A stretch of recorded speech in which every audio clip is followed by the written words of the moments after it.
Hello, hello, hello. Hello, and good morning. Welcome back to the Sleuth Intuition channel. I'm your host, Patrick Vallejos, and we are broadcasting to the world live from Phoenix, Arizona.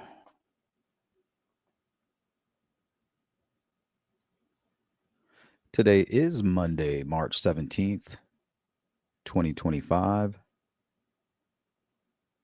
Weather is quite nice outside.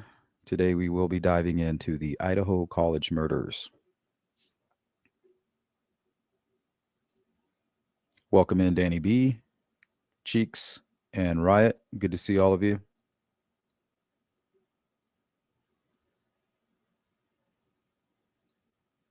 Jessica, welcome in. Miranda, good morning to you. Happy St. Patty's Day.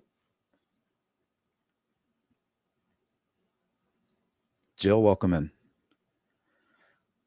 Okay, so the victims, Ethan Chafin, Kaylee Goncalves, Zayna Kernodle, Madison Mogan. Chafin was a freshman, Kernodle was a junior, Goncalves Mogan were both seniors. The suspect, Bryan Kohberger, a doctoral student in criminology at Washington State University, was arrested December of 2022. He pleaded not guilty to 4 counts of first-degree murder and burglary in May of 2023. Recently, they did release the 911 call. We're going to hear that. We're going to talk about that. Definitely want your feedback. We will be hearing from the Sleuth crew today.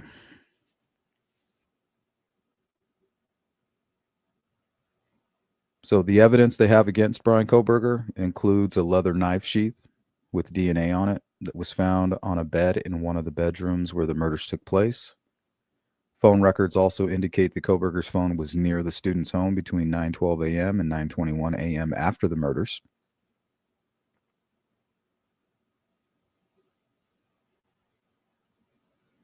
Still don't know a motive.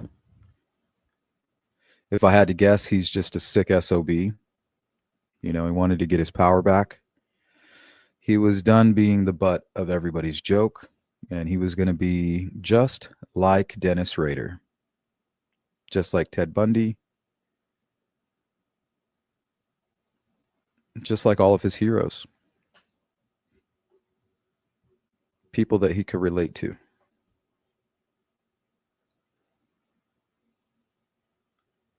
And you ask, how is he able to relate to these people? It's because he also suffers from psychopathy, most likely, right? Cheek says, is the defense really saying that they're going to try and claim the DNA was planted? Absolutely. Let's get into that right now. Absolutely.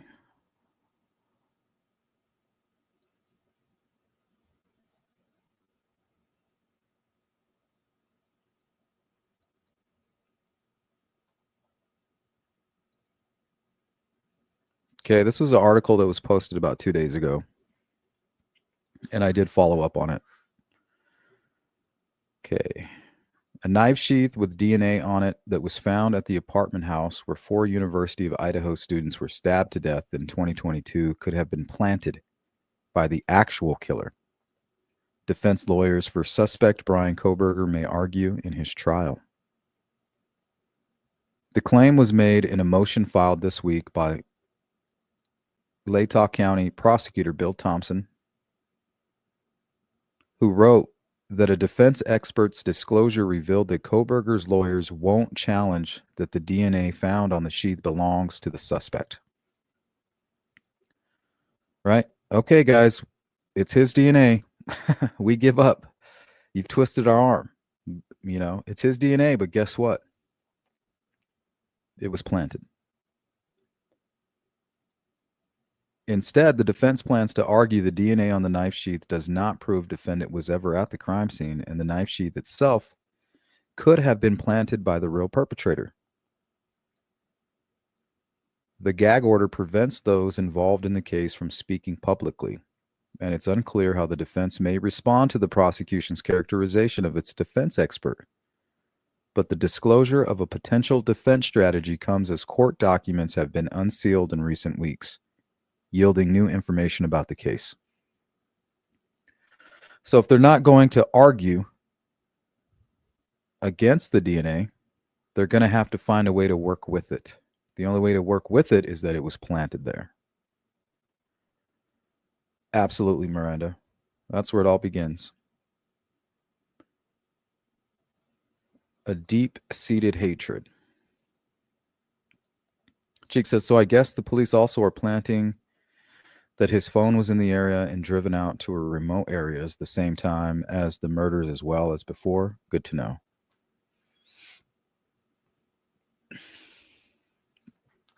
I mean, the timing is brilliant. But think about it. Let's play devil's advocate for a minute. Let's say you're a killer. You're trying to plan the perfect crime. You found your victims, 3 young, attractive girls who you despise, right? They represent everything good in this world, including Ethan, right? But I don't think he was a target. He's a victim. I don't know if he was targeted or not. I feel like it was these young women here.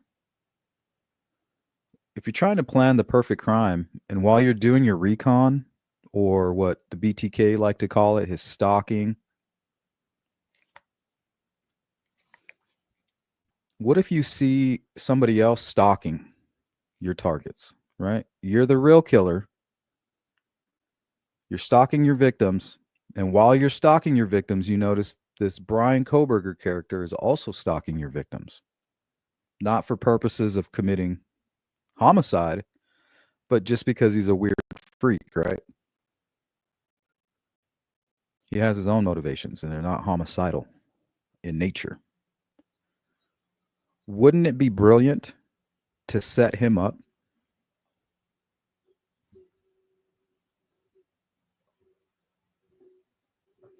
The only problem with that theory is it's not based in reality, right?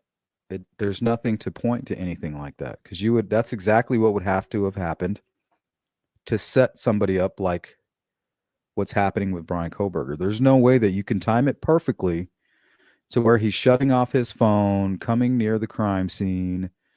You know, his entire timeline is very suspicious. So for you to plan a murder around all of that, knowing that that was going to happen and play into your plan, it's just not possible. That's just not something that happens. It's something you think of after a horrible tragedy like this occurs.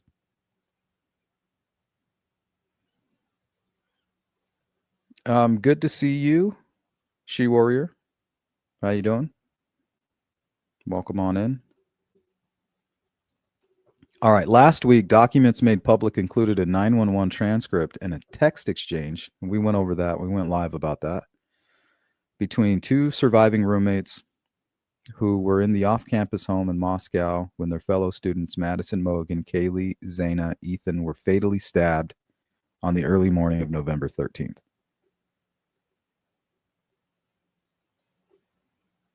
What is it about that day, the 13th? Do you think he picked that day because it was the 13th? Prosecutors have not detailed a motive for Kohberger, who was a doctoral student of criminal justice at nearby Washington State University. The murder weapon, believed to be a large fixed-blade knife, has not been recovered.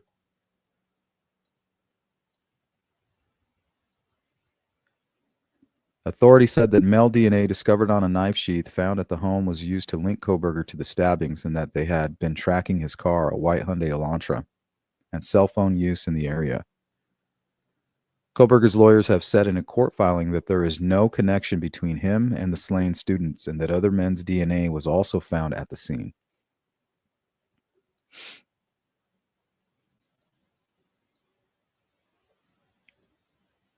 So it looks like Bryan Kohberger is going to go forward with the not guilty. I mean, what does he have to lose? Why wouldn't he? He doesn't have anything to lose. It's not his money. It's the state's money that's paying for his defense. No sweat off his back. And I'm sure he's enjoying the attention. I think that was all part of the motivation.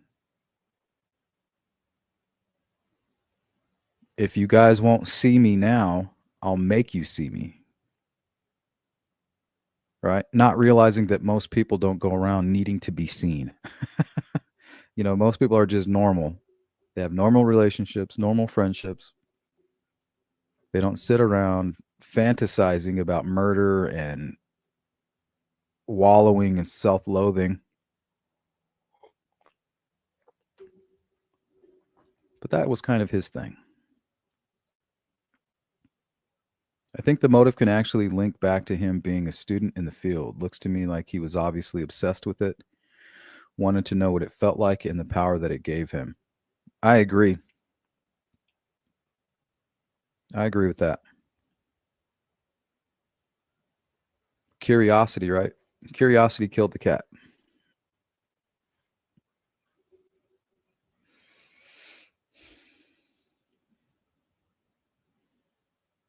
All right, you guys, the poll question is up. Defense may argue Bryan Kohberger's DNA was planted. Do you agree? Do you believe it's possible but not likely? That's laughable. Or sleuth, shut the fuck up.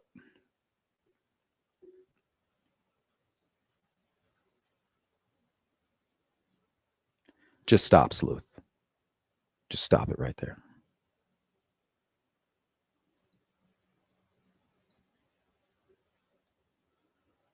Just shut your face.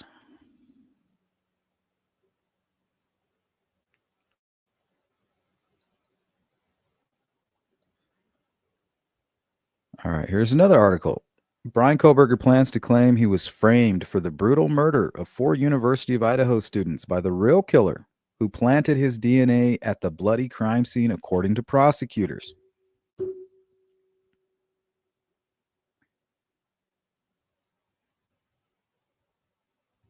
I mean, you have the pro Kohberger camp. Definitely would agree with that. The 30-year-old criminology PhD student is facing the death penalty for the savage stabbings of Kaylee, Madison, Zana, and Ethan. Investigators zeroed in on Kohberger as a suspected killer after his DNA was found on a brown leather K-bar knife sheath found next to Mogan's body at the grisly crime scene. What's up, Grunge Truck?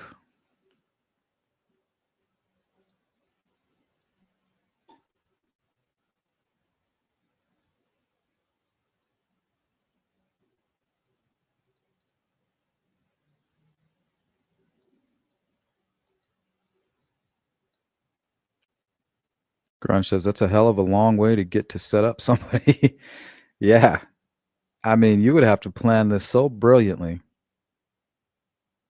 You would have the perfect patsy. Criminology student who seems to be obsessed with serial killers is stalking these young girls. Shit, maybe that's why the real killer targeted those girls because he could see that they were being stalked by Kohberger.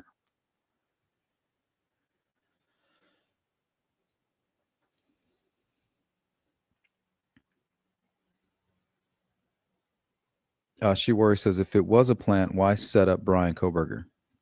Well, it's obvious he was stalking the girls already, you know? He made it so easy.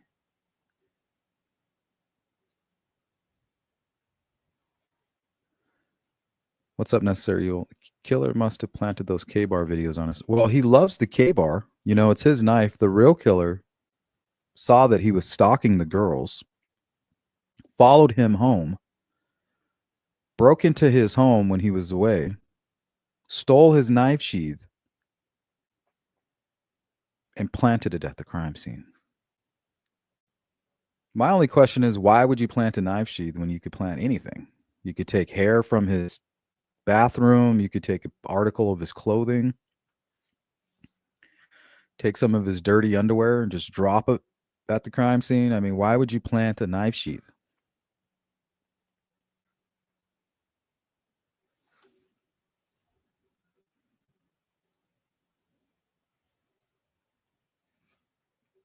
Yeah, that's a good way to put it, Miranda.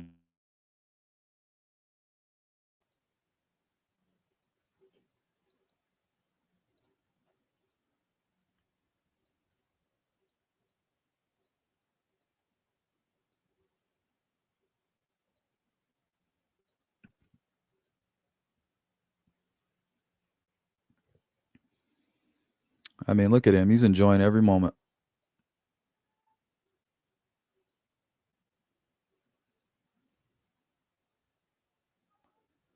Kohberger was taking the trash out in PA with gloves on. He wasn't paranoid. Somebody was trying to give his DNA to plant it. He knew it. He knew he was being framed.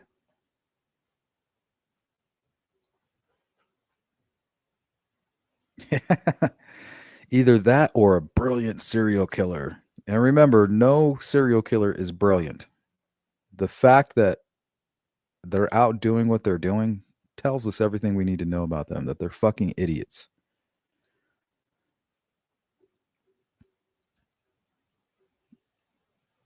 I don't think there's anything dumber. I'm going to be a serial killer because I'm so smart and I'll get away with it. Just the idea itself is fucking stupid. So they think that they're clever, but they're not. They're trying to accomplish a goal. They have a compulsion. They want to accomplish it. It's like an addiction, even.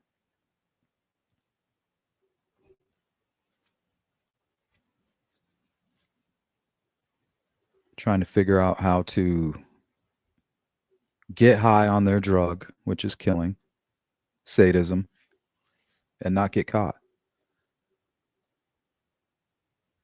Happy St. Patty's Day.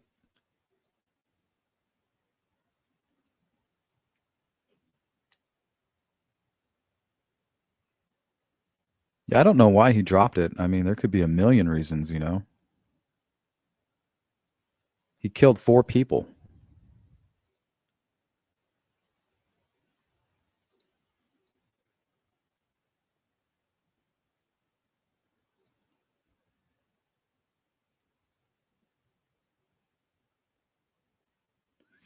Yeah, Zodiac is more of a one-off.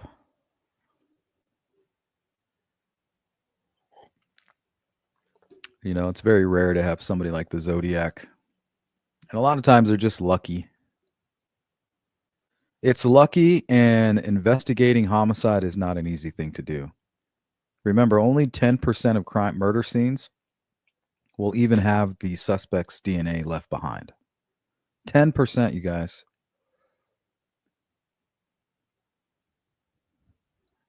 It's not an easy job finding these killers.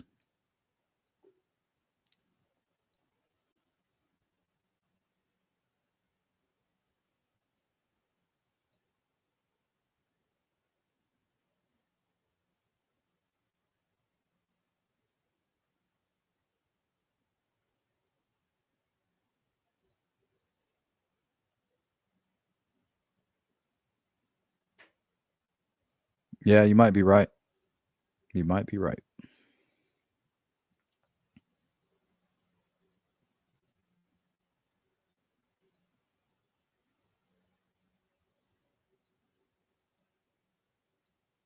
Okay, guys, we're going to play the full 911 call. And I would like to get your feedback on this, what you think about it. If there's anything we missed throughout the call, your opinions, thoughts.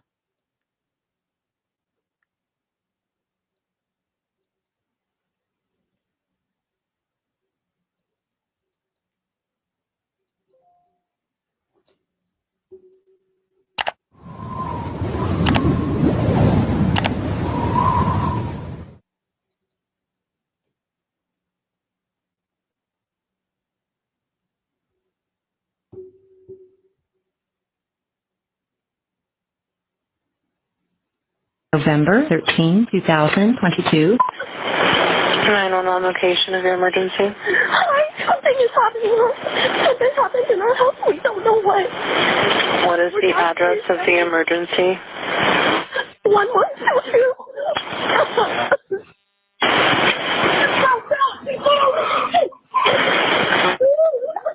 rest of the address?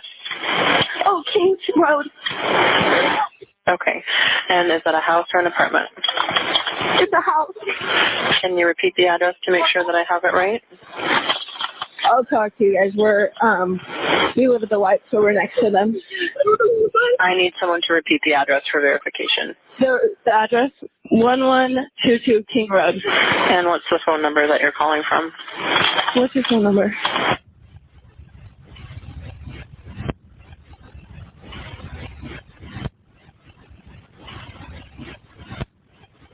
And tell me exactly what's going on.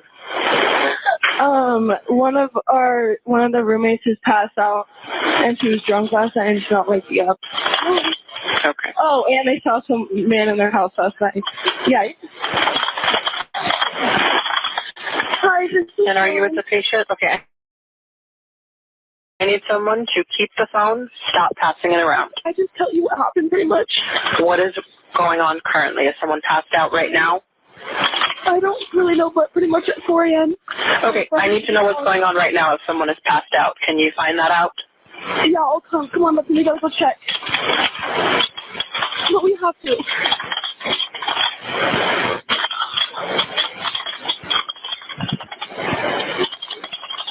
Is he passed out?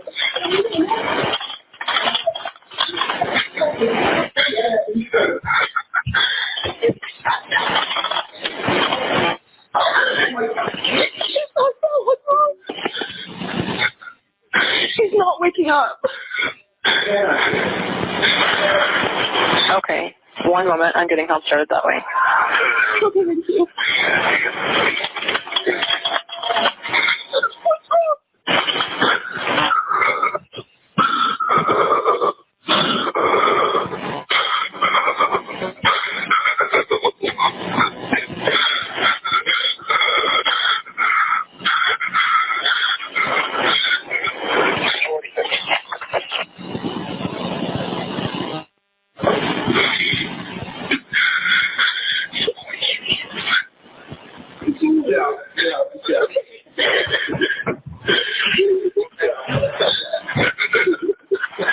Okay, and how old is she? She's 20. 20, you said? Yes, 20. Here's one. Okay.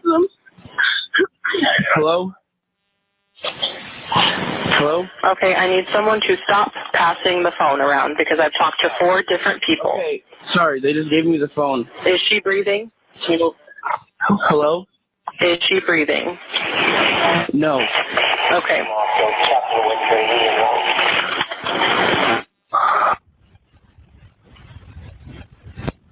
You talk to them, okay? I can't talk to them. I need you to talk to them. Okay. Hello. Okay. I've already sent the ambulance and law enforcement. Stay on the line. If there is a defibrillator available, send someone to get it now and tell me when you have it. Say that again. All right, let's go to necessary evil. With those kind of assumed injuries from a K-bar, why are they expecting them to wake up unless they can't see the injuries? To be honest, I chop it up to the power of the mind, the subconscious, and denial. They know exactly what happened. They know that their friends were murdered. They know that there was a guy in their home that night. And they don't want to face that reality. You know, she's just passed out. She's not waking up. She's not dead. She wasn't brutally murdered. There's not other victims up in the house. I'm not going to go check because if I take a very good look at that crime scene, I'm going to know exactly what happened. Your mind protects you from that because it can make you ill. You can literally go crazy. Your mind oftentimes protects you from those things, protects you from the reality that's in front of you. And that reality, you can tell, is just unbearable. You can hear the quivering in the voice, the shaking. Like she's literally having a mental health crisis at that very moment. And she hasn't even accepted the reality of it yet.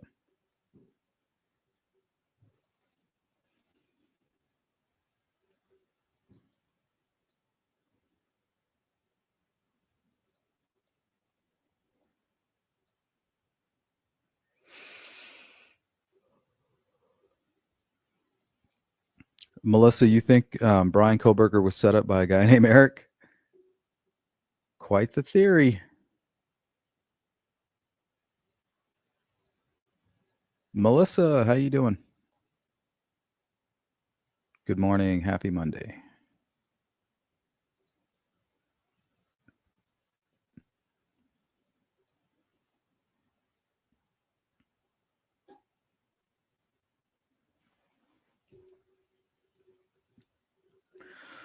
Well, that's what's so scary. Grunge Truck says, makes me think that it's a good idea to keep your bedroom door locked to create another barrier. You know, that's sad. Not everybody follows true crime the way that we do. They're just living a life, you know, ignorant to it all.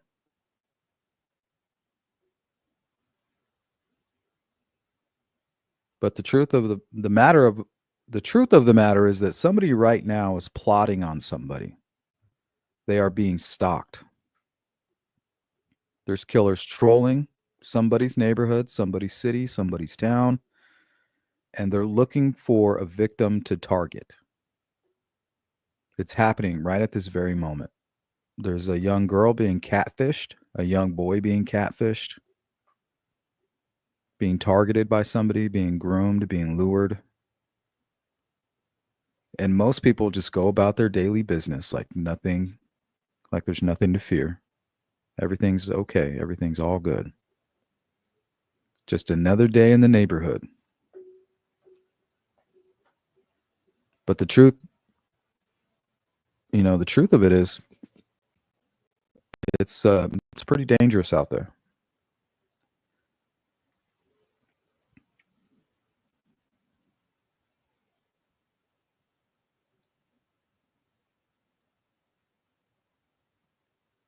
Miranda says they kept trying to call their phones and they wouldn't answer. Yeah, they knew. Deep down, they knew what happened.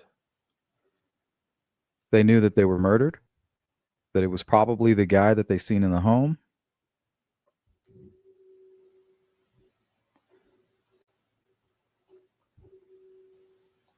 But they were protecting themselves from the reality of it because it can make you sick. Something like this, and I guarantee that it did.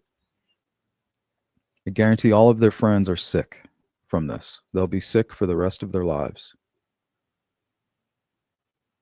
in some way or another. Extra door lock would at least wake you up if somebody was trying to get in. Yeah, absolutely. But the thing is you know, we get complacent. You know, we've had a great day with the family, hanging out, playing video games, going to the park, come home, forget to lock the door, or maybe forget to lock the top lock or something. And lo and behold, you're being followed home by some stalker. Somebody's been communicating with your children online. Plans to lure your child out of your home, kidnap her, take her to some dungeon halfway across the country, and kill you and burn your home down to the ground. You know, people think we're kind of crazy because we're into the whole true crime genre. But the truth is, we're just afraid. We are so afraid.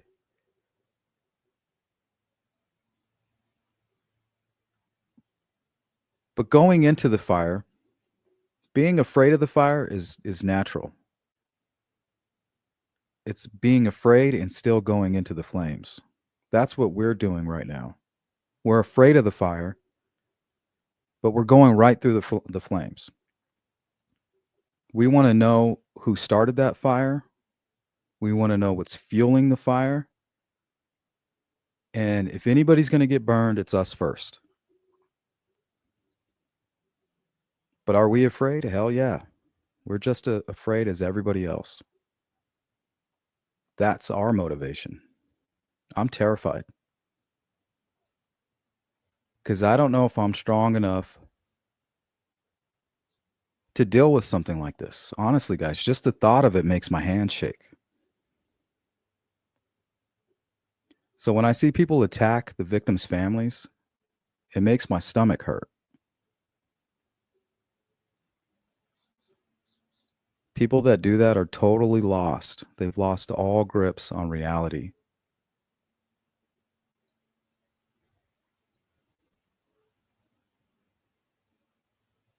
Defensive wounds.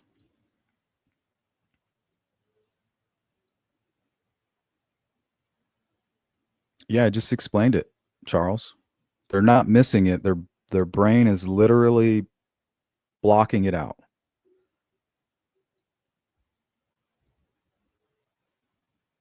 There's no way the person that you love and the person that you were just hanging out with the night before, fingers are nearly chopped off and they're dead in front of you. The brain won't process it. It buries it deep, deep down.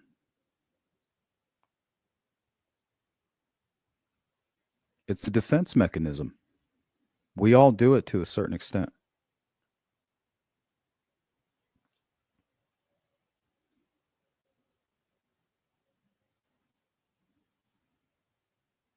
Yeah, and most times it's uncontrollable, Boston. Absolutely.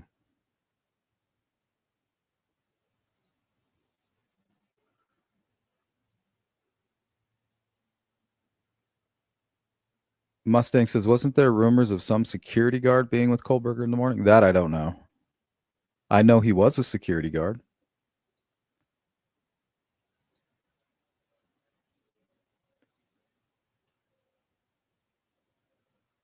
Yeah, no, absolutely.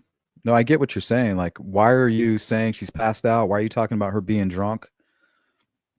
It should be apparent, right? That she was murdered. There should be blood everywhere. But it's not always like that.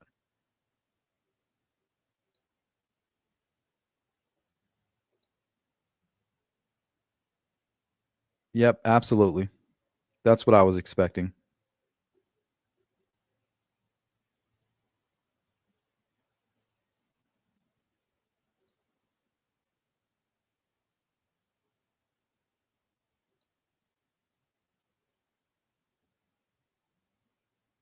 Yep, absolutely, Boston.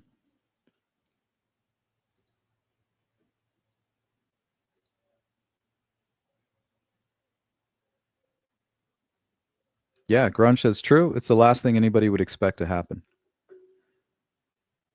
Yeah, not everybody goes to sleep thinking, some maniac's going to break into their home. That's how I go to bed. I go to bed every night thinking that somebody is plotting on me. Somebody is plotting to hurt me and they're plotting to hurt my family.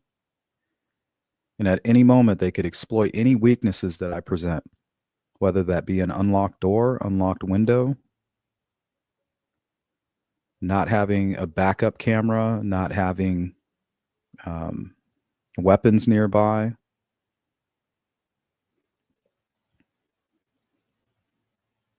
So I stay paranoid. Not because I'm a paranoid person, but that's what I need to be. I need to be ready.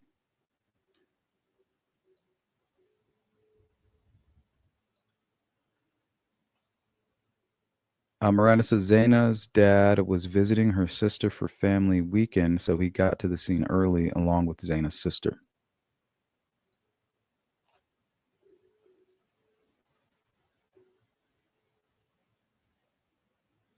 Yeah, but they didn't go check on her until the 911 call. We don't know if those folks were in there, like checking on her, shaking her. We all heard the same 911 call.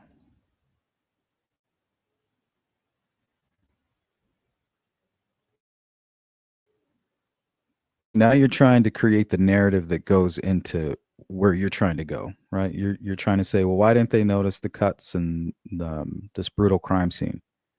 So now you're kind of having confirmation bias with that, saying, oh, well, all these people were in there. There was 4 or 5 people looking at the crime scene and it didn't register for anybody. That we don't know, Charles. We don't know if they were in there. We don't know if they opened the door. We don't know if they turned. We don't know if they just went and saw one of the victims and she was laying on top of her wounds and they were concealed.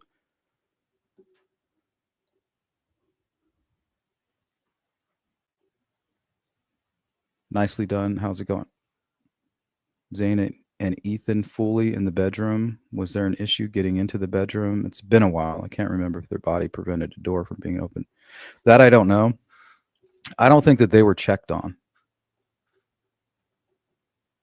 It was only one person being checked on.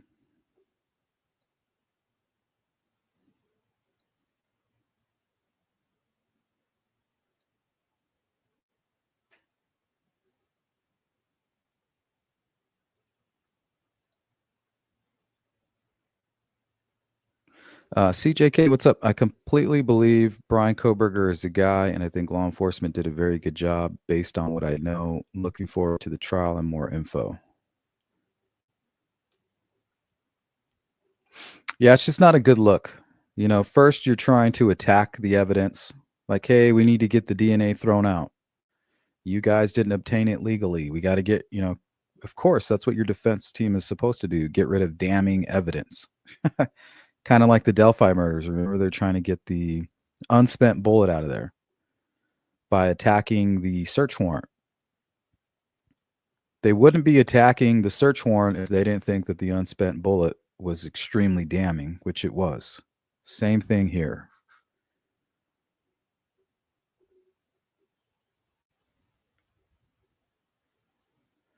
So I don't know if they're going to try to present a third-party suspect, but it looks like that's where they're going. So I'm very interested to see how they're going to spin this.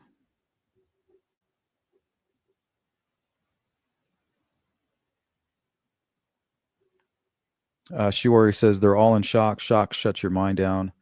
Yeah, it wouldn't shut them all down though, right? There's going to be maybe one of the boys. It's going to be like, man, there's blood everywhere. I went in there to look and it's obvious she's not passed out. She's stabbed to death. This is a murder scene. There's blood everywhere.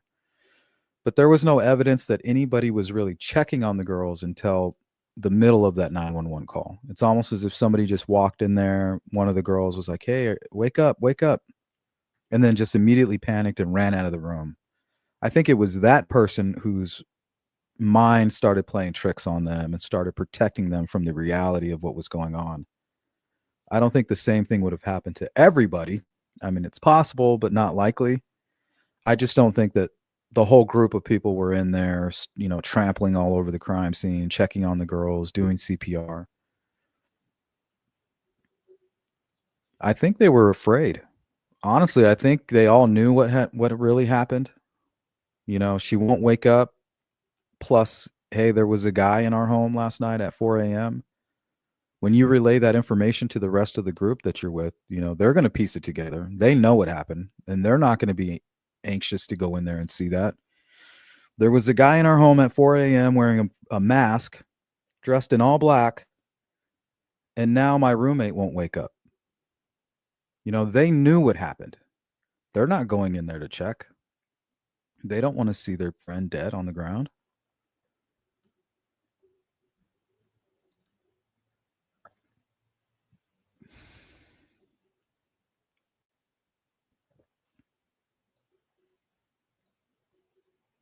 Let's go to Necessary Evil. I thought there was a possible difficulty getting in the door because Ethan was behind it or some junk, but might have been a rumor.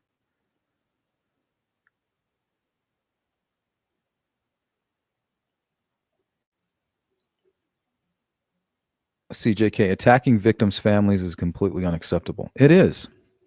And I don't know why people do it. I just don't get it. I feel like they do it. They think it's helping to convince others of their theories, right? I'm so smart. I did all this digging. I figured it all out.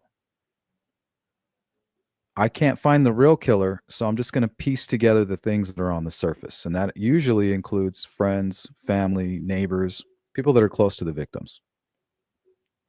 It's lazy sleuthing is what it is, and it's heartless. And most people that blame the family, if you notice the patterns, people that are blaming family members or accusing them of being involved in the killings are usually the people who are siding with the suspect. It's these free Bryan Kohberger people who will attack the victims' families. It's these free Richard Allen people that are attacking the victims' families. You guys don't want to make it this simple, but it really is. It's good versus evil. And those people are on the side of evil. These hybristophilia types.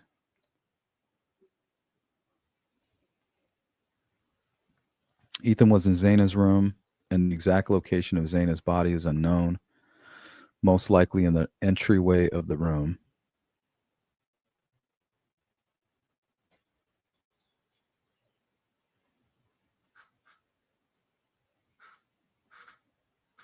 It's not enough, Grunge Truck. It's not enough. The world owes him. You know, that's usually the perspective of most incels. It's not me, it's the rest of the world. You know, they've all fallen to the wayside. Nobody's moral anymore. He was going to get his retribution. He's going to get his payback. That's why he targeted these beautiful girls, you know, the whole sorority thing. He wouldn't be the first killer to target a sorority. Ted Bundy did it.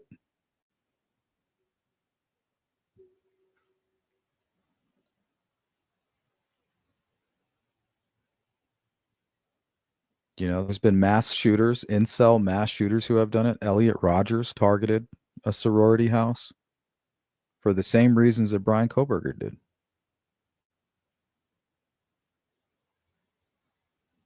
You know, it's kind of like you should have paid attention to me.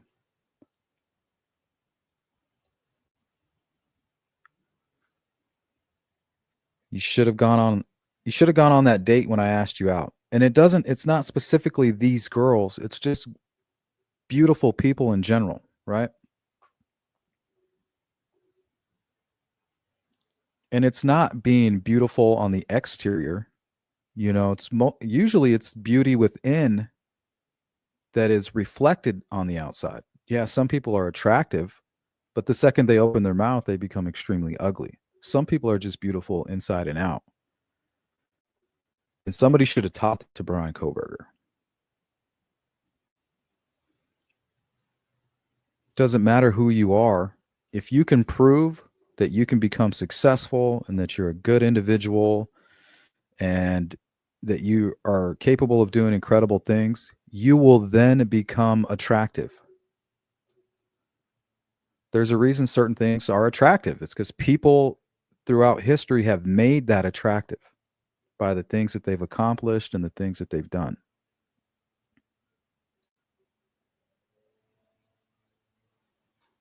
It's kind of like fashion, right? You have some movie star that's wearing some stupid shit that you and I could never get away with, right? And then all of a sudden they're wearing a fucking top hat with a hole through it. Next thing you know, all the kids are doing it, right? They're wearing the pants down their ass, wearing skinny jeans, bell bottoms, whatever the latest fashion is. It's because somebody out there made it fashionable. I just wish Bryan Kohberger could have known that he could have been anything that he wanted to be.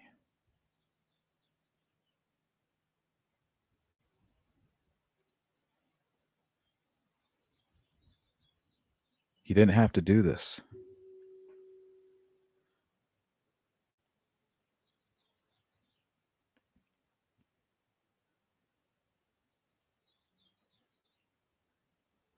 My mom's in a car wreck. Sorry to hear that. Going into until 3 weeks. I'm not following what you're saying, she were.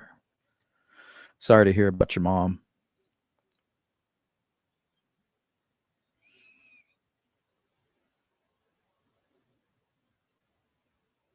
Yeah, that was scary. I think I have that photograph, actually. Let me see.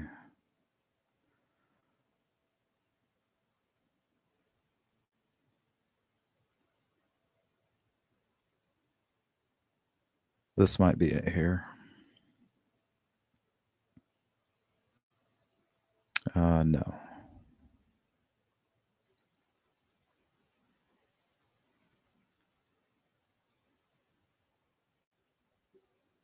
Guess I lied.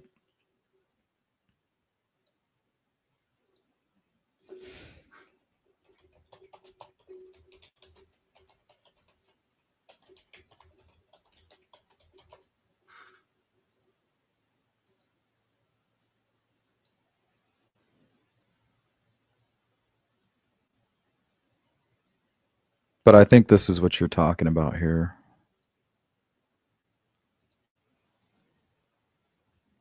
That's a lot of blood. So to me, that could be why they didn't really see all of that blood. As soon as they were attacked, they fell on top of their wounds and then it soaked up into the carpet or into the flooring.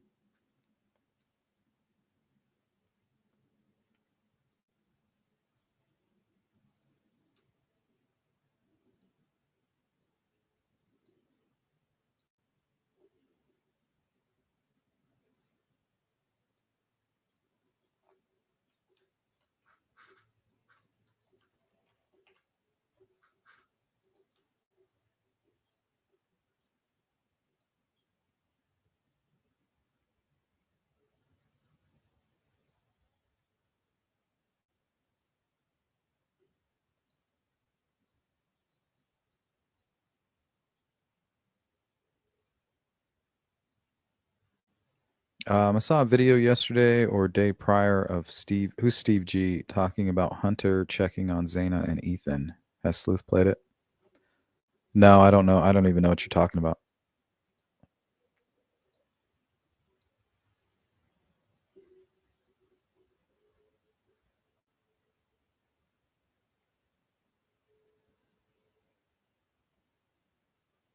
And the thing is, like, you can't take anything that the family said early on. The family doesn't know shit about the investigation. That's one thing that people need to understand. That's something I learned early on in true crime. You can't take anything that the family is saying to the public because they don't know shit. They're telling you what they think they know. They don't know anything about anything. So a lot of people these pro Kohberger types, oh, well, Steve G and the family member said this and this and that. They don't know shit about the investigation. They don't know anything.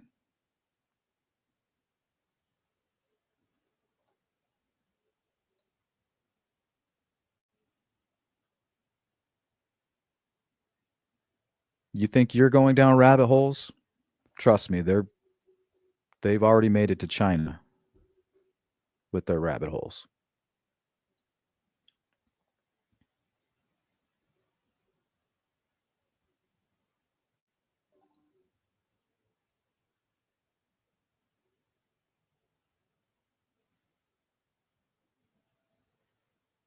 Yeah, it's possible he didn't want to tell them, what happened. Maybe, possible. I don't know. I'm not going to assume. Yeah, could be.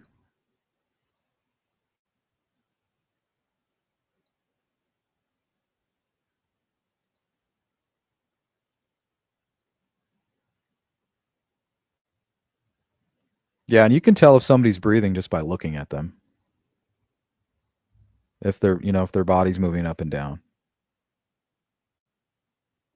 Like, you don't need to touch anybody, you don't need to get their pulse. All you really need to do is look at them. Like, hey, is their body moving up and down?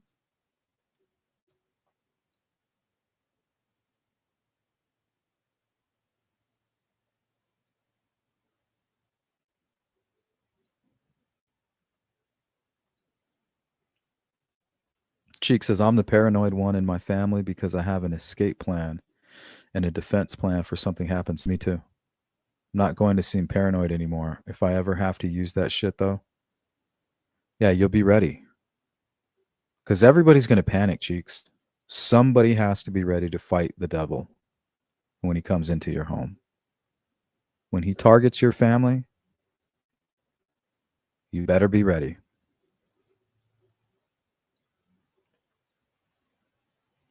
I don't know if they saw any blood Mustang.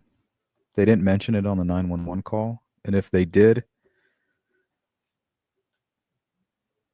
there's a plethora of reasons why they could have blocked it out. Somebody could have been withholding that information to protect the girls. We'll just wait till the cops get here. Don't contaminate the crime scene.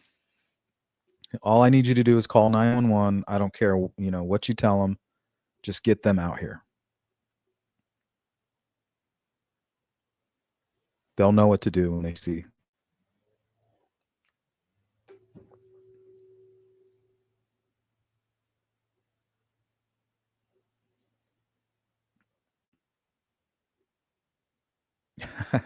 I mean, it depends, Miranda. Like, what types of situations are you paranoid about, or did that give you anxiety?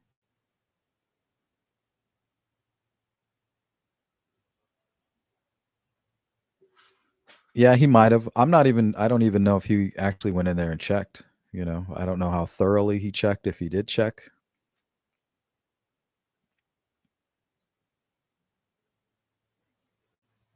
All I know is if somebody told me, hey, there was a man in my house last night dressed in all black wearing a mask, and now I can't get a hold of my friends, and one's laying on, passed out in the walkway here, and I'm afraid to go look. I think maybe they were all afraid to look.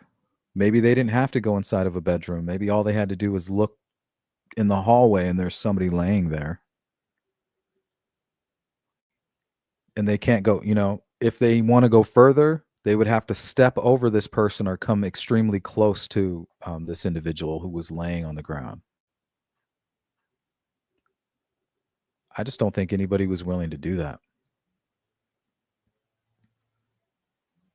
My friend's on the ground and we saw a creepy guy in the house in the middle of the night. All right. Put two and two together. You're probably not going to want to go take a look. You're not going to want to see what's back there.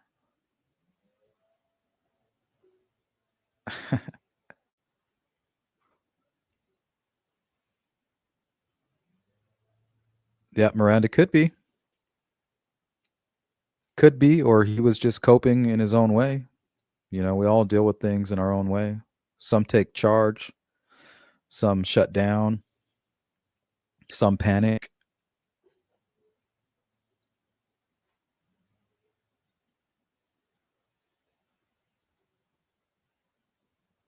I have it on my channel, Necessary Evil. If you ever want to go listen to it, I have it. I have the video posted up, the full 911 call.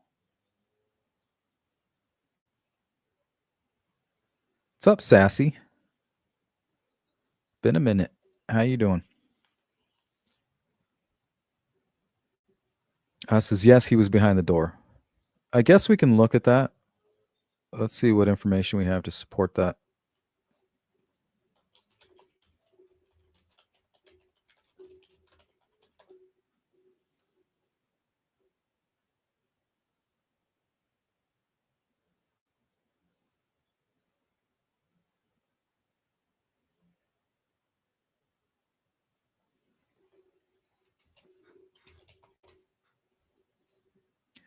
Yeah, there's a lot on that.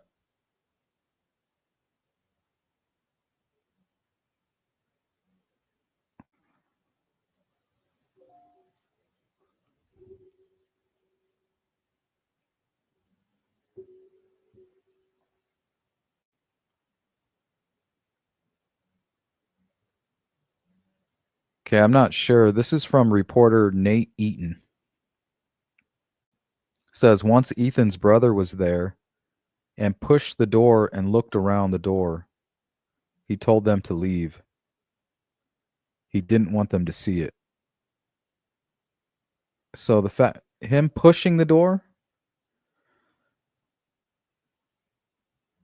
So I'm not sure. Let's see if we can find any more information on that. There's a Reddit post, but it was deleted.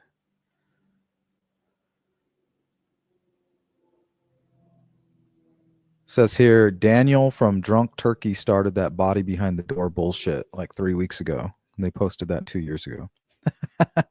Shout out to Daniel and the Drunk Turkey Show.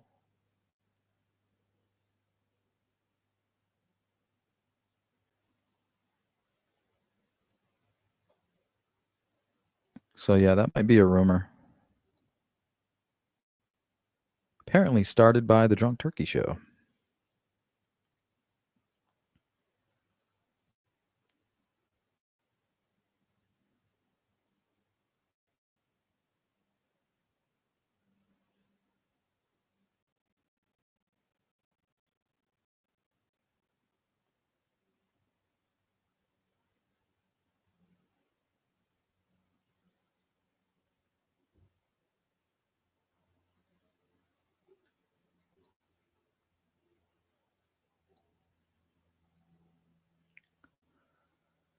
CJ It's possible the girls crept up to Zaina's room and peered in and yelled, "Wake up!" And they didn't move, so they ran out.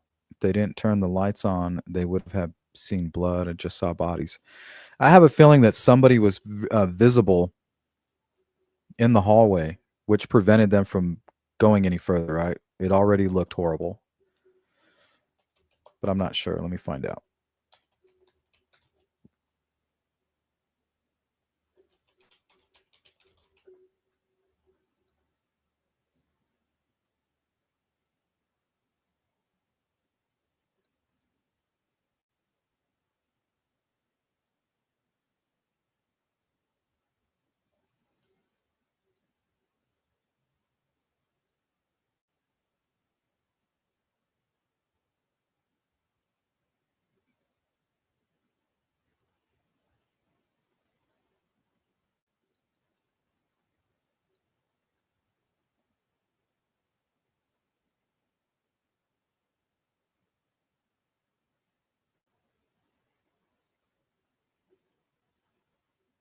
Yeah, it doesn't look like that information is readily available.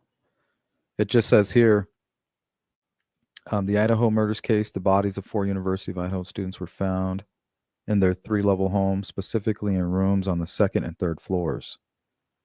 The victims were found in various rooms on the 3-level home on King Road. Madison and Kaylee were found in Madison's bedroom. Zaina and Ethan were found in Zaina's room. So it doesn't say anything about them being like in a hallway or anything like that.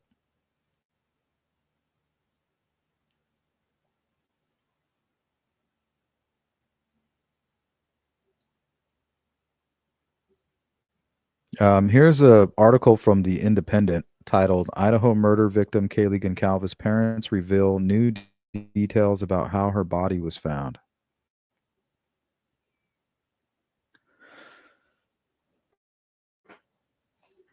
Kaylee Goncalves, one of the 4 victims in the University of Idaho student murders, was found upright, slumped against the wall,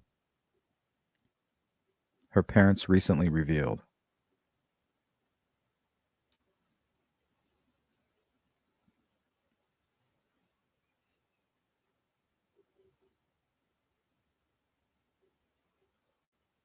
The side where Kaylee was up against the wall, and if you can imagine, this is from the parents, this is a quote. The side where Kaylee was up against the wall, and if you can imagine, Kaylee is an upright sort of position, up in the corner, slumped. I mean, she was trapped. The bed was the entire room. You could barely open the door without swiping the foot of the bed. And it was a wall. The headboard was up against the wall. So it sounds like a small room with a California king. Goncalves and Mogan's bodies were found in the bedroom on the 3rd floor, while Kernodle and Chafin were found on the 2nd floor of the home.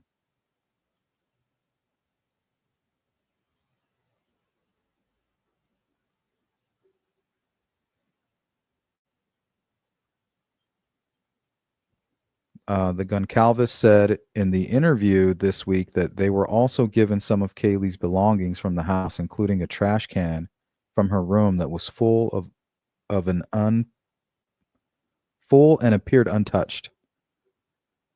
A trash can from her room that was full and appeared untouched, her mother recalled. We opened it, and there was a little squeezy applesauce thing that, like you would give to a toddler. It did not appear to have been gone through, Miss Calvis said. Police said they had gathered more than 100 pieces of physical evidence from the scene, along with some 4,000 photos and 3D scans of the residence.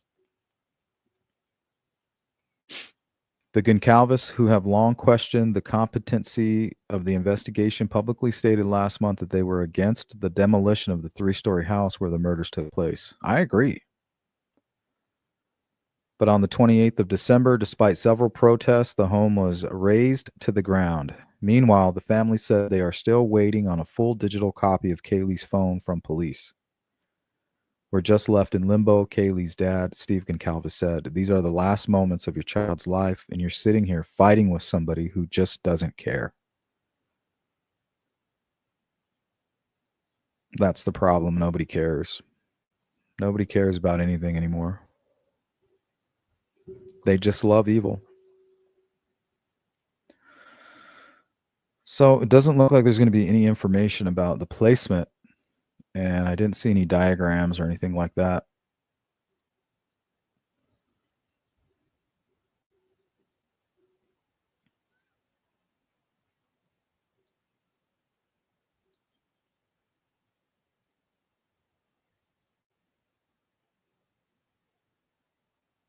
I think it's more than 80% necessary evil, but it really depends on the type of crime.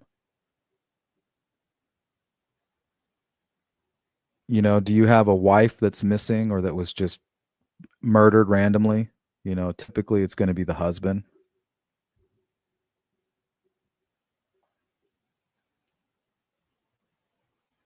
And I think that's why a lot of people attack the family. They go, oh, well, 90% of crimes are committed by family members. Well, it's just not that cut and dry. And the thing is that law enforcement knows that as well. You know, they vet the family first, right? They check all their alibis, they clear them. There's no reason for you to come back and re-clear them.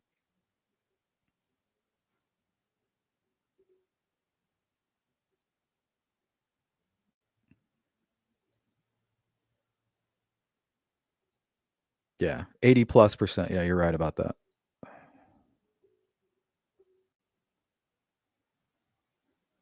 Danny Rowling did it. Ted Bundy did it. Rogers did it. Yeah, they all did the same thing that Bryan Kohberger did because they're frustrated. It's part of their motivation, and that's why they target these people.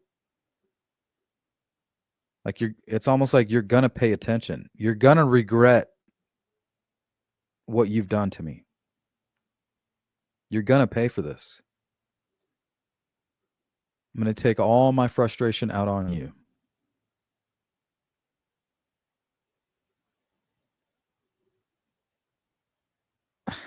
Sassy Sonia said, I did the questionnaire and said Kohberger's DNA touch was planted. Oh, that's interesting. But free Reese Davis, have you looked into the victim's parents were arrested for drugs? That case. Yeah, don't come in here with that, Sassy. You are disrespecting the family right now. That's extremely disrespectful.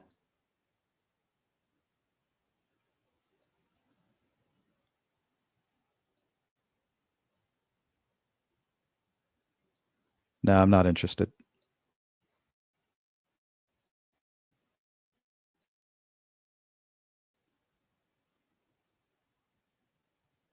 What's up, Ellen?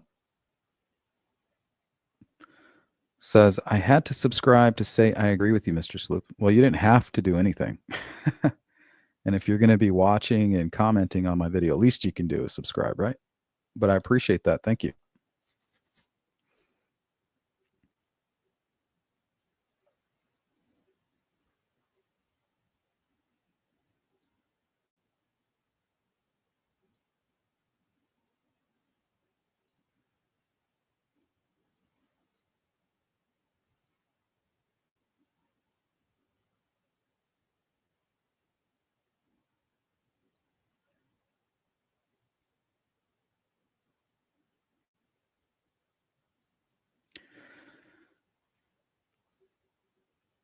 Yeah, you never know. I know Bryan Kohberger was addicted to heroin at some point. I don't know if around that time of the killings.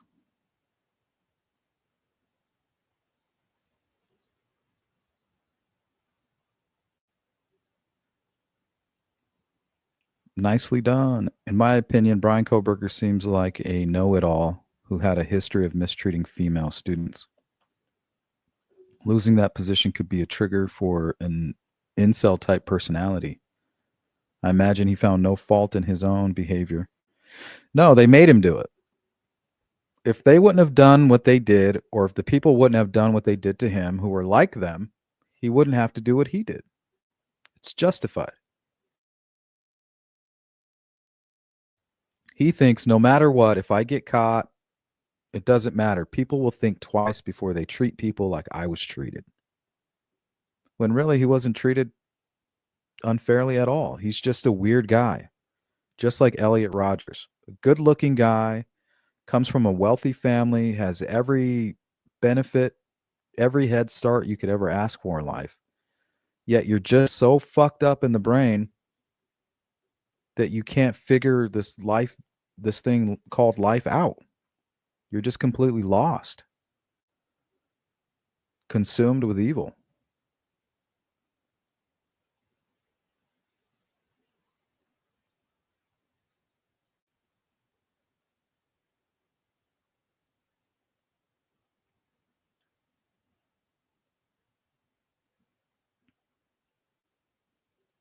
Yeah, Sassy, we're not going to do that here. So just consider that your warning. These families have been through enough. They don't need those types of comments here. And I'm not going to facilitate it. If you got some information on the family, you can tip it in to the hotline.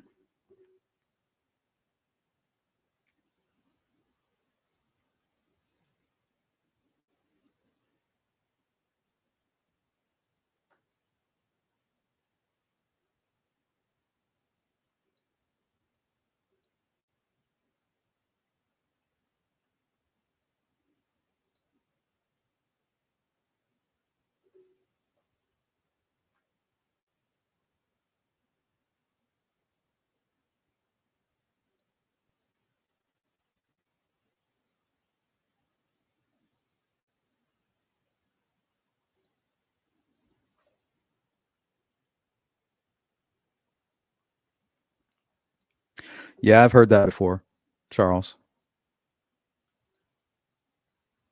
Reese is a snitch. Dark side, 2-minute warning. I think we have a good 15 minutes remaining.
Miss Dog Lover.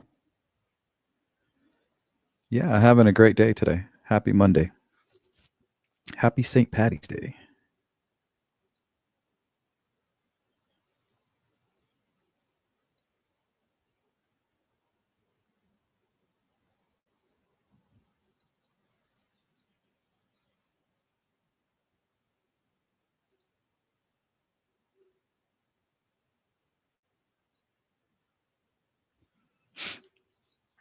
Yeah, it's true. Charles says if you can't feel what others do, it's not hard to just not care what you do to them, almost like a chemically induced psychopath. Bryan Kohberger was already mentally deranged, it seems, before the heroin. Yeah, that may have been a catapult.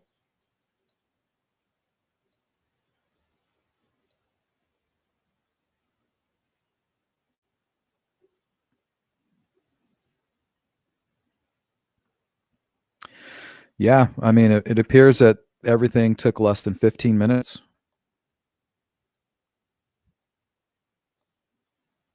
From like 4:05 to 4:20, or within a 20-minute.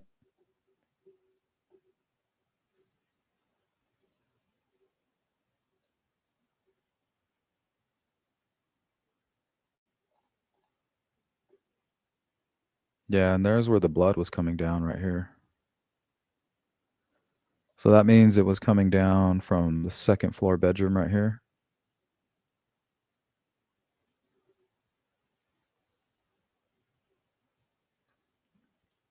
Like it's a 3-story house, but really it's not. It's like two 2-story houses put together.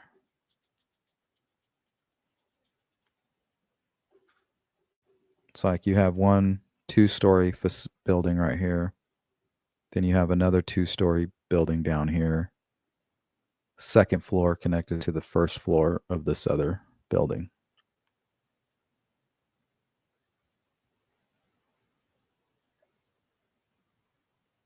And if this was a party house, every time that Bryan Kohberger, maybe he even attended a party here, maybe. You know, maybe he wanted to, and they didn't let him in.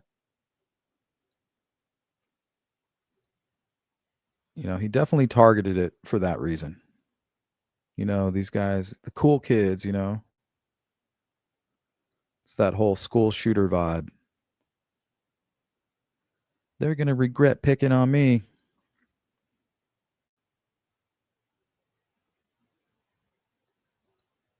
Yeah, they definitely confirmed it was blood.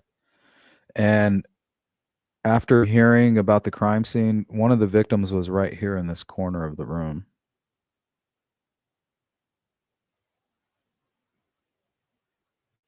She was sitting in this corner, kind of slumped over. So it would make sense that there's blood right here.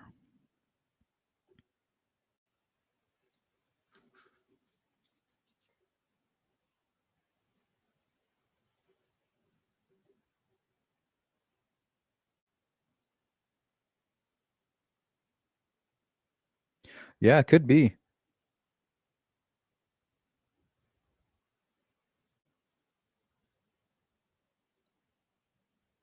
Yeah, it's terrifying. You send your kids off to college, you know, and you know they're having the time of their lives. And this piece of shit.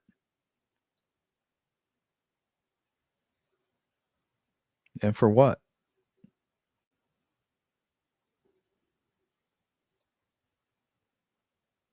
Darkseid says, yeah, if they partied a lot, being someone you didn't know in the house wouldn't probably be a big deal to you. Like, yeah, it would be creepy, but I think you would feel kind of embarrassed if you called the cops. Let's say one of your friends had somebody over and they're playing a practical joke or, you know, just being stupid. And it is cold outside. You know, you never know if somebody's just wearing a ski mask. Like, you don't know. There are some people who wear ski masks, believe it or not, because they're cold. It does happen. It's kind of strange, but people do it. So you don't want to be the one to call the cops and get your friend arrested because he has a bag of weed in his room or something, you know, and it was really no big deal.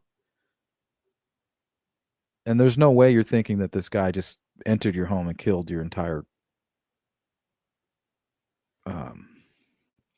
killed the entire home, you know, all of the roommates that live with you. That's not running through your mind.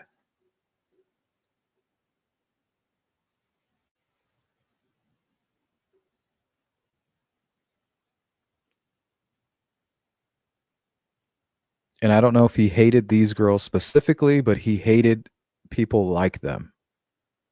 He hated people that were constantly smiling, going out, getting drunk, having fun, and still, you know, making their way through college successfully. They have all the friends, they're having, you know, all these parties, boyfriends, girlfriends. You know, they just, everybody looks so good. And here I am, pathetic Bryan Kohberger, you know, used to just be this chubby fucking guy that nobody liked, this awkward guy. They're going to regret how they treated me. I don't care if I get caught. They will think next time when some weird guy comes over and says, "Hey, how you doing?" and wants to have a conversation or wants to invite you out on a date or to join them, you know, for a walk around campus, they're going to think next time that they tell the person no, or that they make fun of him, or, you know, they call him a weirdo. I don't care if I get caught. All I know is that people are going to think twice before they treat people the way that I was treated. And that's the kind of thing that was going through his mind, the rage, when he was plunging that knife into his victims here. Those are the things I think were going through his head.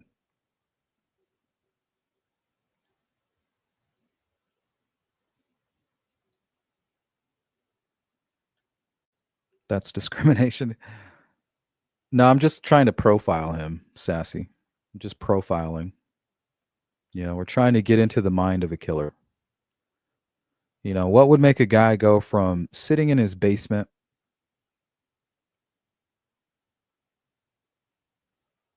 going online, looking at how to commit murders, communicating with killers and criminals and asking them what they would have done differently, what do they regret?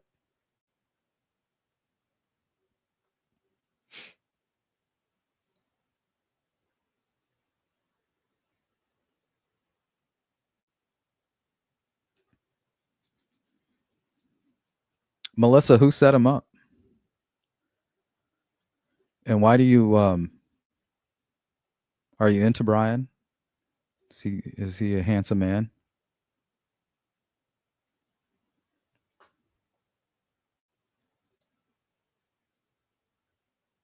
Now you said I think was going through his head. I don't understand what you're talking about, Sassy. You lost me.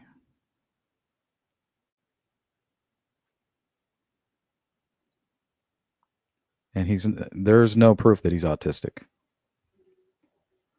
that I've seen. He might be, but that hasn't been presented to the public. They talked about it. I don't know what that last word is. Sorry.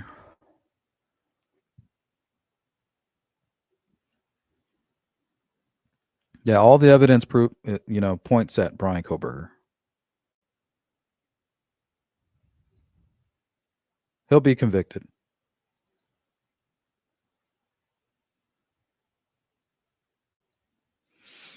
Sassy, I will if you can show me some evidence. You can't just say, "Oh, he's being framed." Okay, why? To me, that tells me that you're ignoring all of the evidence, and that you have a crush on Bryan Kohberger. Is what it sounds like. Miss Joel, know nothing about this case, but come in anyway. Well, we're glad to have you.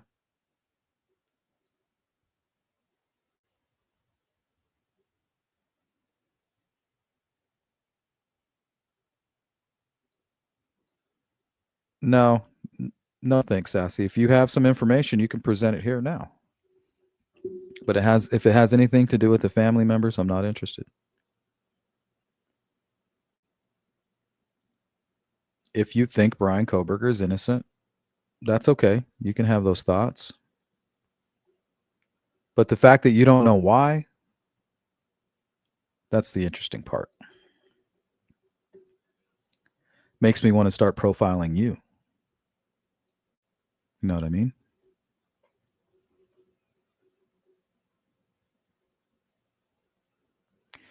Yep, just assumptions. Trying to piece it together.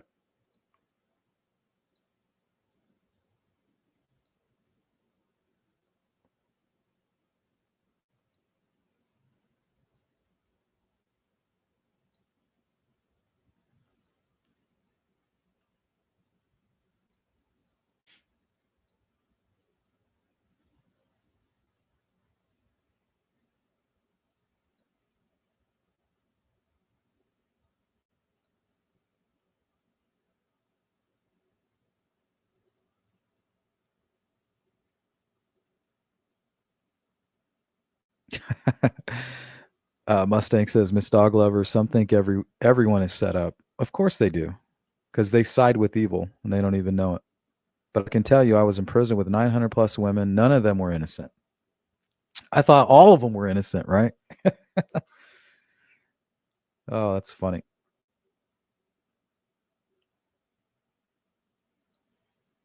I thought it was the opposite. Necessary Evil says, and why frame Bryan Kohberger? Plenty of criminals mentally deranged. I would say if he was stalking the girls, he would make a perfect patsy, right? Because then all you would need to do is commit the murder, leave his DNA there, and it's likely that was stalking them that day. You know, maybe he stalks them every Friday or whatever day that was. I can't remember. What was it, a Sunday?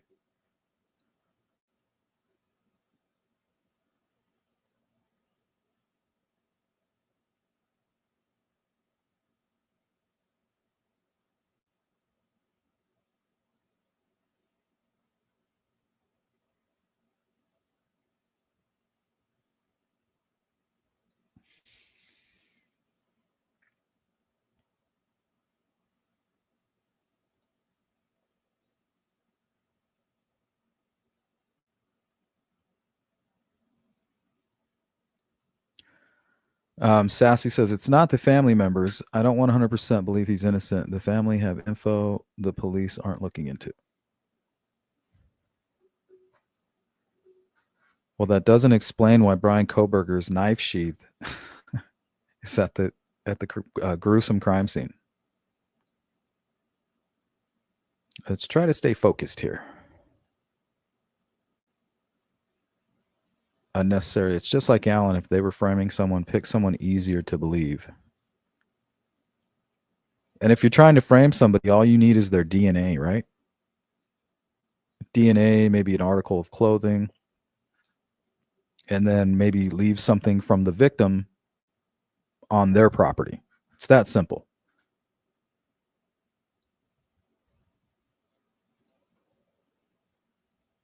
The hard part is making their timeline fit into it all.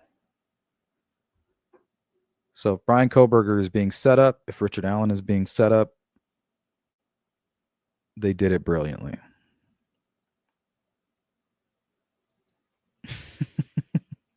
Yep, Mustang, you know, everybody in prison was set up by the crooked cops.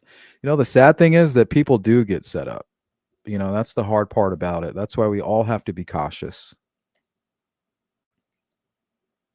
Here, let me show you some instances here. Hopefully I've saved some of these. Let's see. Jail. Deputy to appear in court after allegedly planting evidence. Yeah, let's start here. Sheriff's Office deputy will appear in court tomorrow. This comes nearly a month after he was arrested. Nico Irizarry was arrested with 2 other suspects last month after the Sheriff's Office said they planted evidence. Fox 4's Brianna Brownlee joins us live now to explain what led up to that arrest and tomorrow's court appearance. Bree? To take you back to when this all began, on December 16th, Irizarry pulled a male over for not stopping at a stop sign. Irizarry searched the car for drugs and found fentanyl, methamphetamine, oxycodone pills, and Xanax pills. The victim denied having any knowledge of the drugs, and in January, someone made a complaint to the Internal Affairs Office. Months-long investigation began, where police issued a search warrant for Irizarry's cell phone and found the text messages between him and Custodio. According to the police report, text messages said Custodio named Snyder as an accomplice. Those texts to Irizarry asked him to arrest a person he has hatred towards. Custodio claimed the victim was a drug dealer and offered Irizarry sexual favors and a trip to Paris if he helped him. Police stated that Irizarry agreed to the terms. The investigation revealed that the deputy planted illegal drugs into the victim's car, and on February 11th, all 3 men were arrested. So, I mean, it does happen here. Here's another one. Here's a couple, actually. Florida Sheriff's deputy is behind bars, accused of making bogus drug arrests. Former Martin County Deputy Stephen O'Leary was charged with 52 counts. Prosecutors say he planted drugs or fake drugs on unsuspecting motorists. Fired Jackson County Deputy Zachary Wester faces 9 counts of false imprisonment along with other charges. As Mike Vasalinda found out, the arrests have been costly for those wrongly accused. Would you concede to it? Teresa Odom was adamant when a deputy told her drugs were found in her car. That is not mine. A diligent prosecutor scrutinizing body cam video of the Odom search found Deputy Zach Wester clearly manipulating a white packet. Wester was arrested July 10th. 18 months after her arrest, Teresa Odom is still struggling to recover.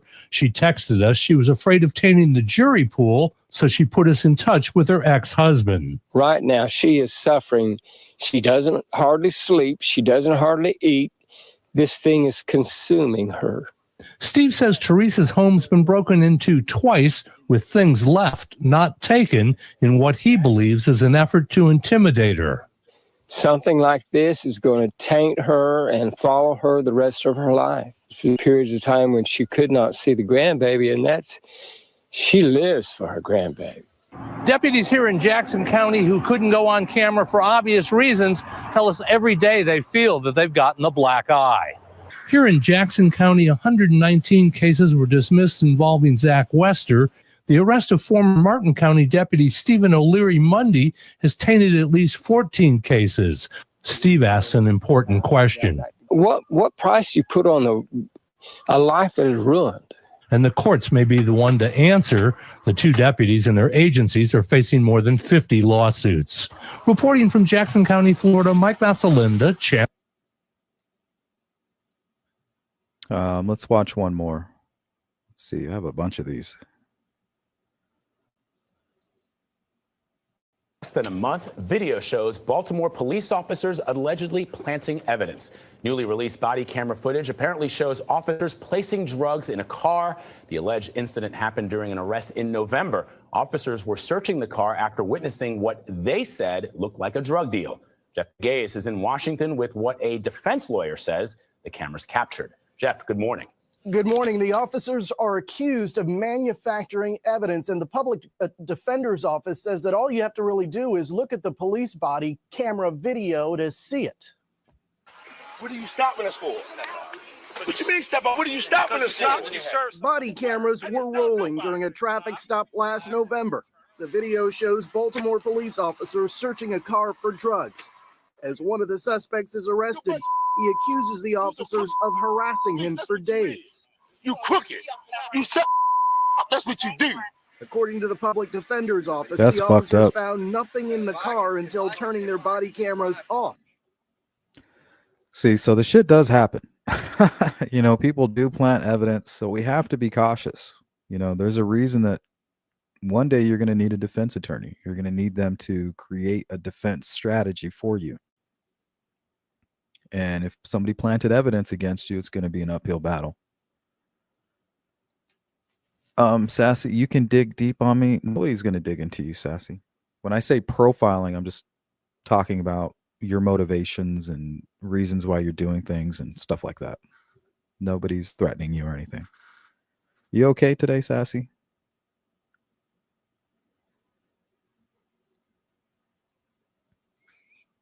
It's okay if you believe the families had something to do with it. You're just not going to put that kind of stuff in my chat.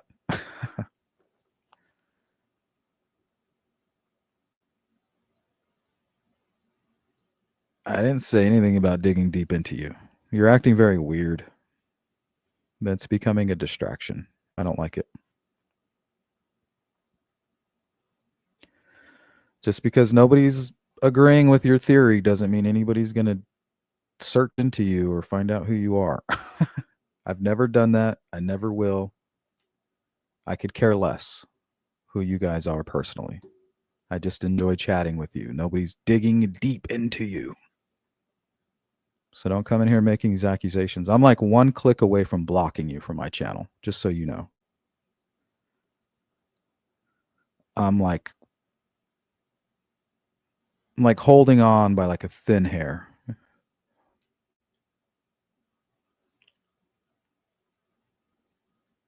Yeah, don't trust me, don't trust anybody.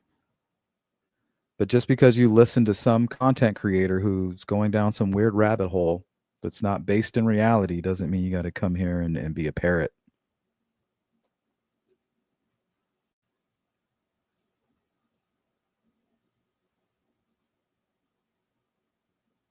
Miss Dogliver, when my brother was murdered, the first thing my police officer uncle said was, the defense will say the DNA was planted.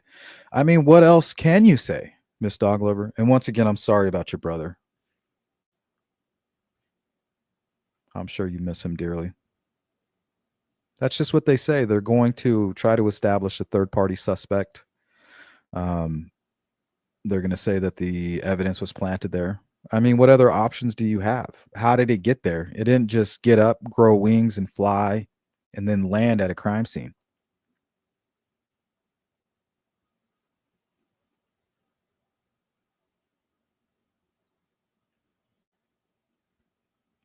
Miranda says also, this is a cautionary tale for people who listen to podcasts or creators who spread lies. Yeah, there was a content creator the other day trying to convince their viewers that Garrett Kurt's phone was within the geocache for the Delphi murders on the 13th near the bridge that day. They won't ever show you any proof of that because they're liars.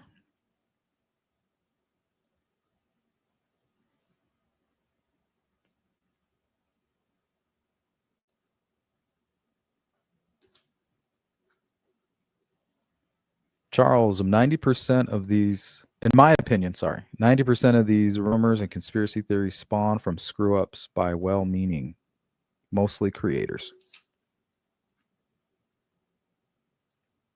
That is true. And then people get all mad when you don't agree with them. You know, this isn't the channel to come to share your theories about the family members of victims. We don't do that here. Because if you have a theory or you have any evidence to point at a family member, friend, or neighbor being involved, you shouldn't be sharing it with me. You should have already shared it with law enforcement. That way, when they follow up on that information and make an arrest, we can all talk about it together. Because at that point, it is news, and we're just simply reporting on news. We're not re-victimizing people who lost a loved one.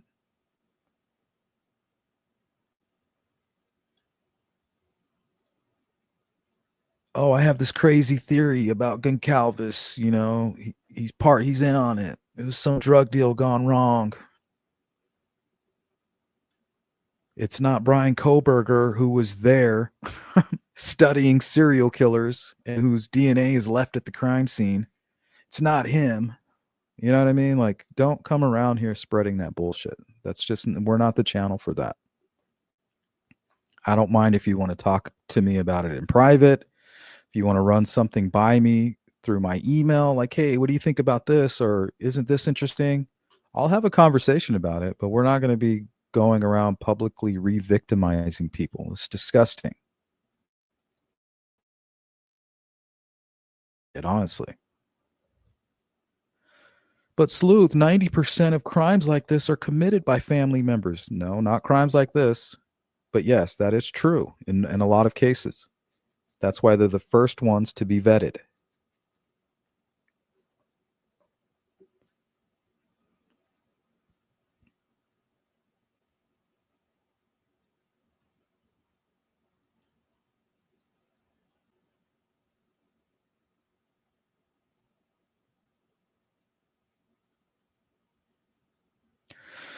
I don't know. He was also into catfishing too. Necessary Evil. You know, he catfished Ray Hainish.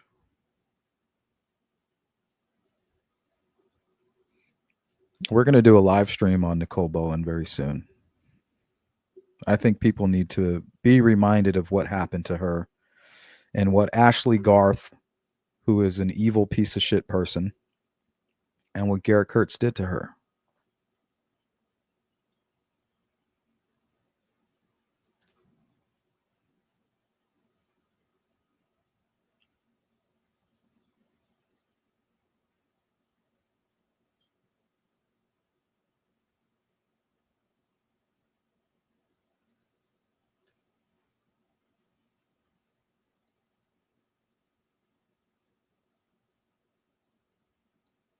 GP, what's up? Good to see you. Happy Monday to you. Happy St. Patty's Day. Hopefully you guys are wearing green or somebody's going to pinch you. I'm the leprechaun.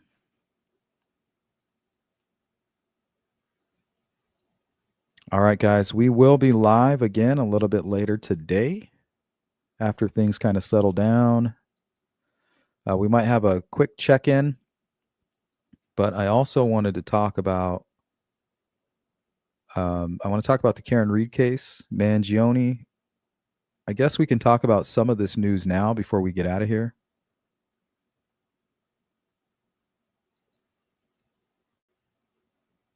I don't know if you guys were fans of Ghost Hunters like I was or am, but there's some really sad news coming out. New details surrounding the shocking alleged murder for hire plot targeting Ghost Adventure star Aaron Goodwin as his wife Victoria remains behind bars. I can't. I hate. This is a bad topic for me. Let me just tell you. Don't. ET obtained the police report, which says Victoria was only going to pay around $11,500 for the alleged hit. Imagine paying $11K to have somebody murdered. Like, what the fuck? That's like a used Honda Civic right there.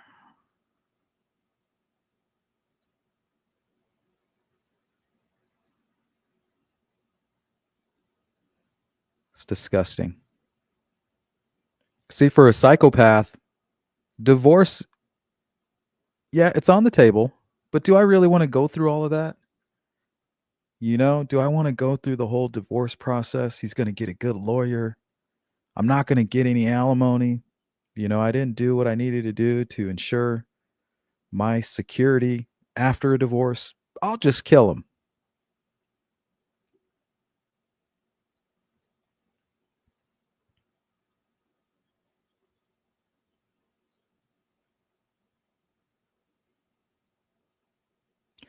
Nicely Done says, in my opinion, discussing true crime should be done as respectfully as possible. Yeah, but you don't want to be sanctimonious, right? It doesn't seem genuine. You know, people that get outraged. Like, for instance, I love Tom Webster, but him saying like, hey, I'm not going to show like the recent Delphi video because of, you know, it's troubling. Yet every major media outlet's released it. Every podcast has released it. Like it's a breaking news. Like, so all of the true crime that you've covered, all of the murder that you've covered, like you're taking a stance on that. To me, that's sanctimonious, right? It's ingenuous. You're using that opportunity to make yourself look good. Like, look at me, you know. So there's a line. There's a thin line between everything. Just be real. Just be real. It's all you got to do.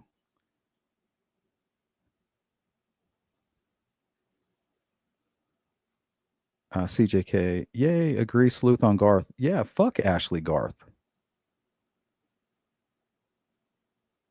Yeah, so I want you guys to notice the pattern. CJK says she has a champion in her case who's pro Richard Allen, right?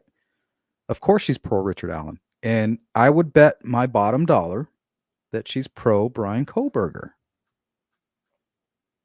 A nasty channel that loves to advocate for killers. Absolutely. It's evil.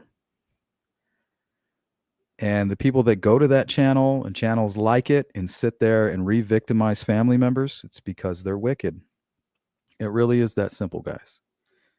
And I'm not talking about Lori Vallow wicked. Like, oh my God, they're dark people. They must die. No, I'm talking about judging them by their works, their actions, things that they're putting out into the world. Not some dark aura. I'm talking about real darkness.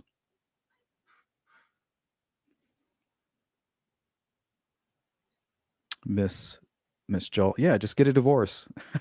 The thing is, for a psychopath that has zero empathy and zero conscience, it's just easier to kill. It's just easier to kill him. I'll just pay a hitman. I'll kill him and I'll put on a sad, sappy face for a year and then I'll go and get a new hubby. It'll be easier that way. I've been wearing a mask my entire life. You know, what's any different now?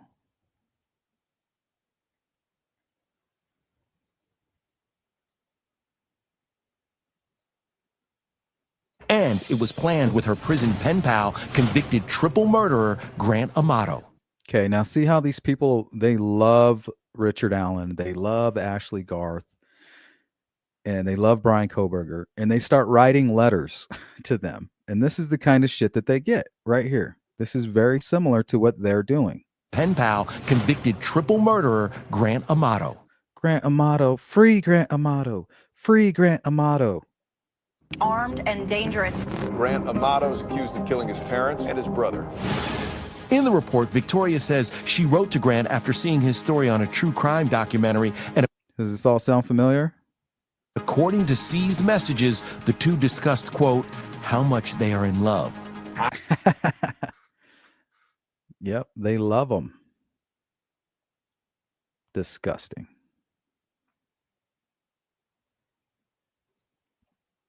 And it doesn't matter what you say about them, about these content creators who love this wickedness that's put out there. You know, they just love to support it. There's nothing you can say to them because your idea of good, when you say good, your idea of good is bad to them. And their idea of good is evil to us. It's a reverse world. It's bizarro world. It's like the upside down cross. Everything is flipped upside down, just like the pentagram. You just flip it because that's what the devil wants to do to God's plan for you. He's jealous. He wants to flip it all upside down.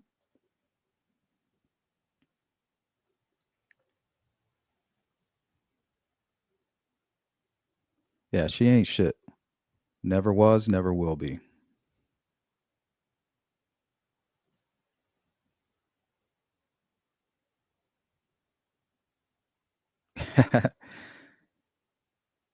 Yeah, most people just get angry. Absolutely, Miss Dog Lover. And don't go around trusting anybody, not even me. Don't trust a single person that you don't know personally.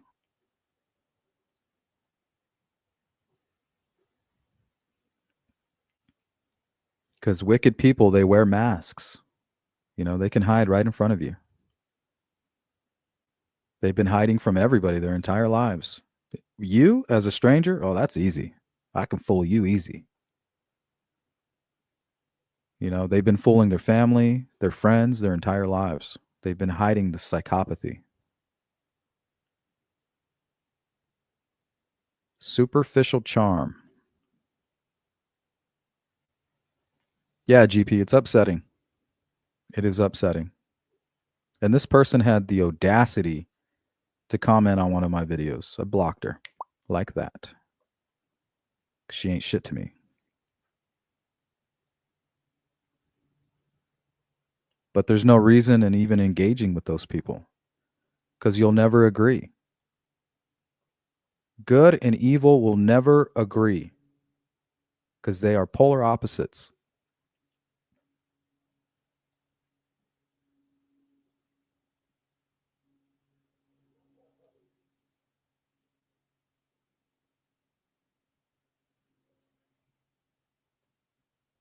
And a lot of times these people are just dumb, right?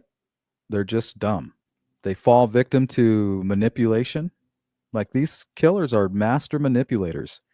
And a lot of these people who stick up for them and, you know, they're just dumb. They fall for it.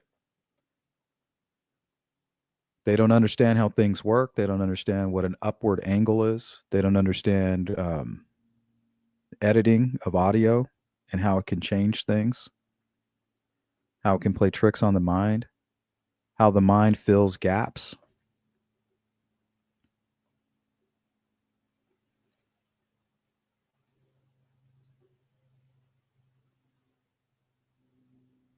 I don't know, like, what to even say.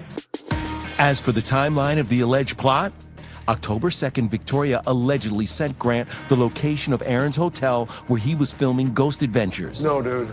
Come here. No. The next day, on October 3rd, Grant allegedly messaged the hired hitman saying Aaron was, quote, asleep right now in the hotel room and asked, was it done? Later that day, prison officials seized Grant's cell phone and communication stopped. So why did it take 5 more months for Victoria's arrest? I did not realize that this was actually going to come back. That's how long it took for the lab to analyze the contents of the phone. March 4th is when authorities were alerted to the alleged murder plot, and 2 days later, Victoria was arrested. Free Victoria, free Victoria, free Victoria. She's innocent. She's being set up. You know, they know that she's guilty, but they will definitely come in support of her so that she potentially could be freed.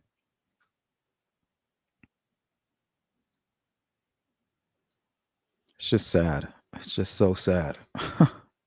I mean, how can you ever trust again? How can you ever love again?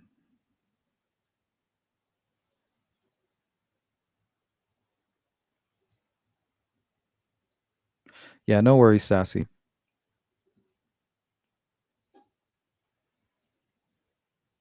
No worries.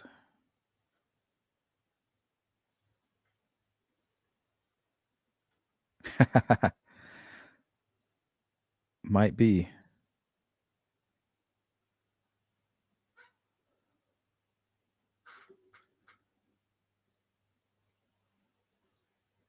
Yep, nobody.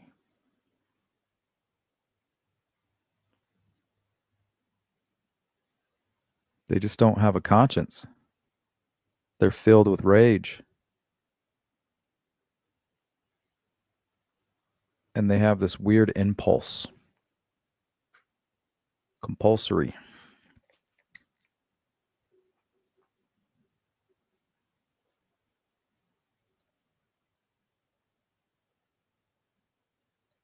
What's up, bad actors? Good to see you.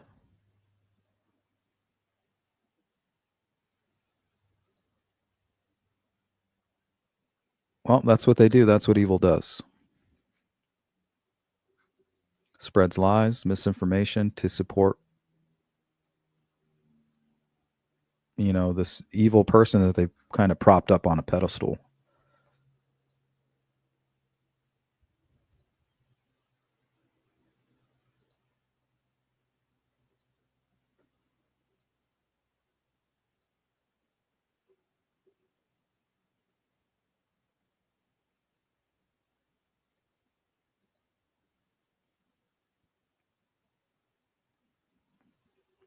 Yeah, I think I have one more story that I wanted to talk with you guys about. We talked about it briefly the other day, but I found another video. Let's see. Actually, there's probably an update on this by now. That was about 2 days old. Let's see.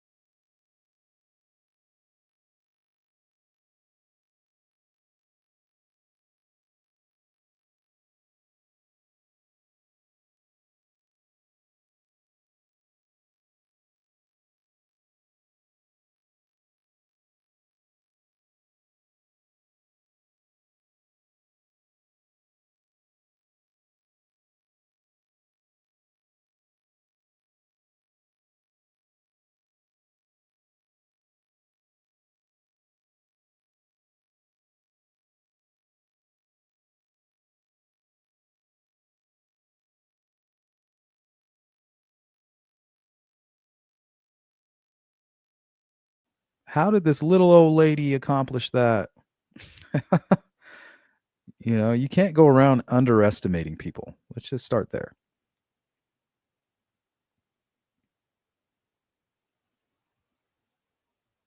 They might just use it against you.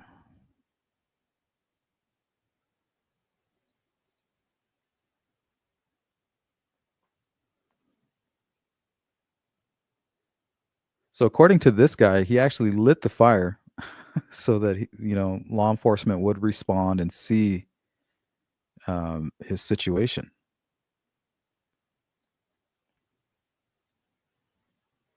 So yeah, that story's unfolding.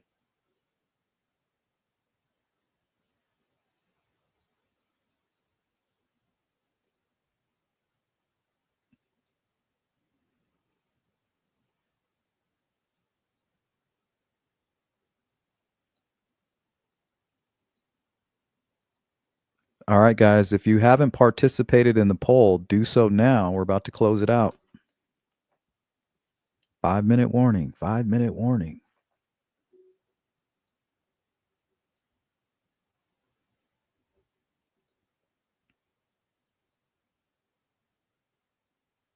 Original account. What are you referring to?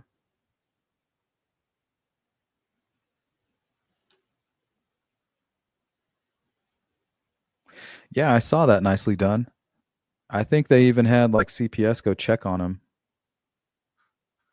It's crazy. I mean, you just never know. I think a lot of these missing people that are out there in this world today, posted up on these missing persons flyers, I think they're being held captive. A lot of them, in some cases, are being held captive in somebody's basement, tied up, chained up like a slave.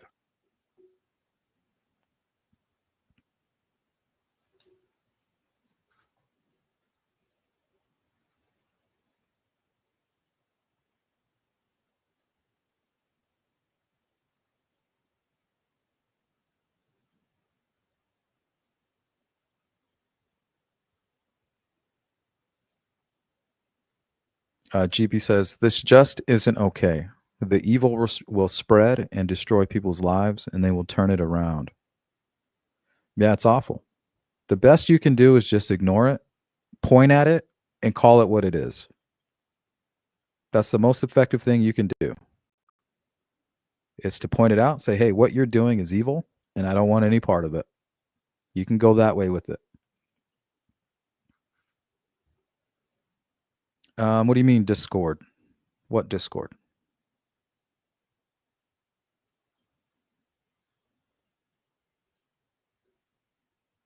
You talking about my Discord? I'm not quite sure what you're asking me.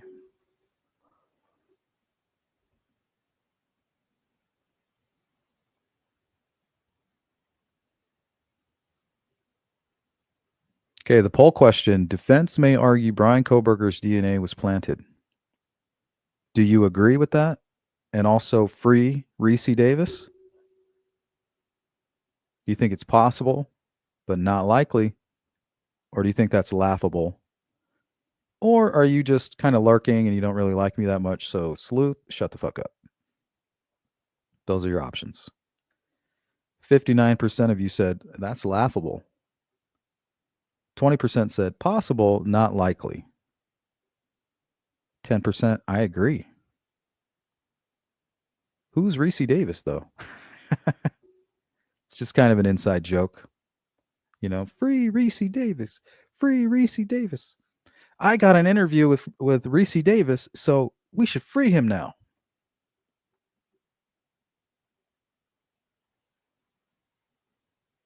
Melissa is unable to access her account.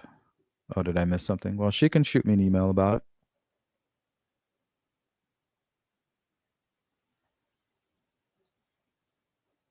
Just shoot me an email.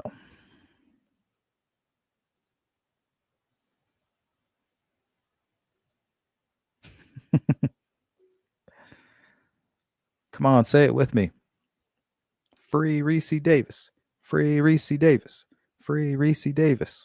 He's such a good guy, you guys. If he would have just gone to rehab, things could have been so different for him.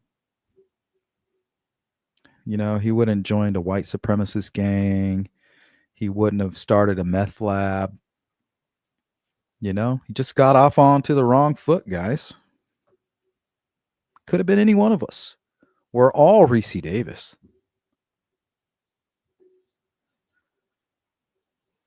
No, you're Reese Davis. You're Bryan Kohberger. You're Richard Allen. And your daddy is the devil. Satan is your daddy. That's the short answer.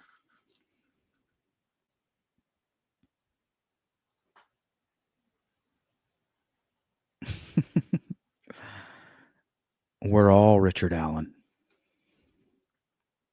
We're all sex addicts with dependent personality disorders and tiny little feet.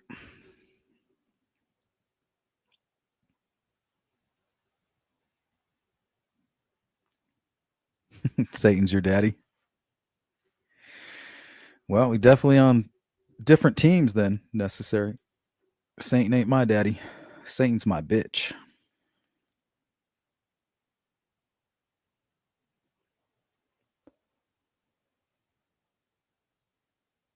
Oh, yeah.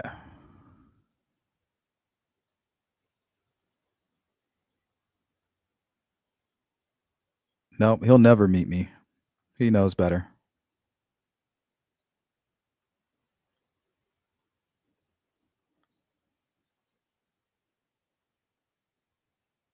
If you're a killer or criminal, give a YouTuber an interview and you'll have a ready-made team to fight for your innocence. Yeah, like I interviewed Patrick Westfall, Julian Powell. That doesn't mean that now they're like my best friends or even friends at all. It's just an interview.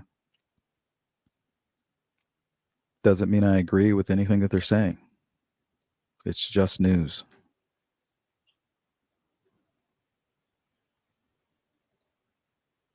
He made such an arse out of himself when he shouted that out. Yeah, it's ridiculous.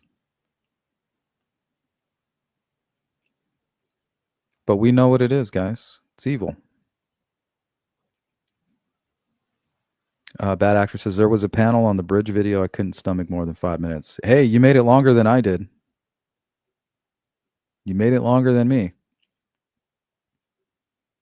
I think I made it about 5 seconds.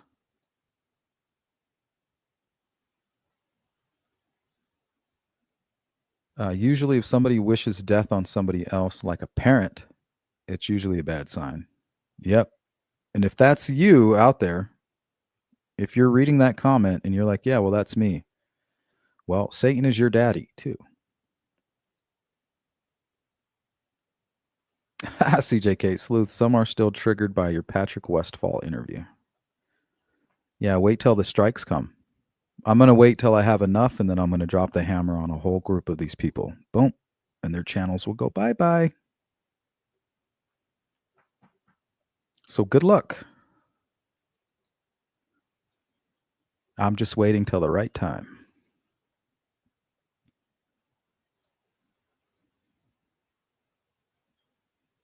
It's not like I didn't warn them.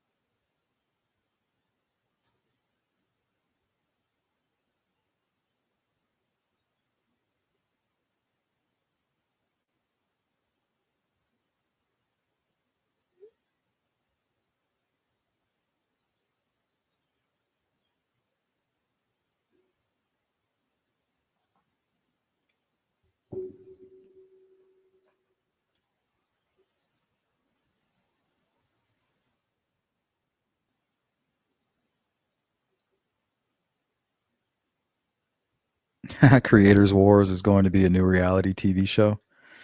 You ain't going to see me on it. When they come at me, I just block them and forget about them. There's no reason even arguing with those types. You're on a different wavelength.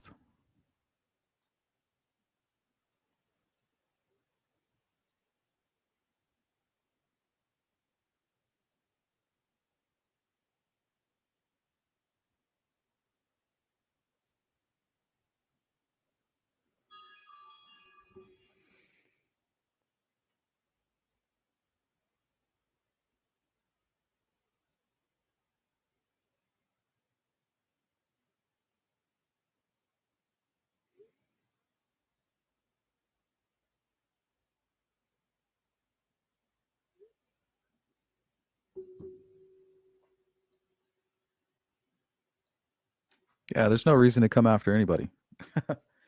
I don't go after anybody. I just block them like they never existed. Oh, you're going to attack the family? Oh, bye. You're going to re-victimize people? Well, bye. You don't exist to me.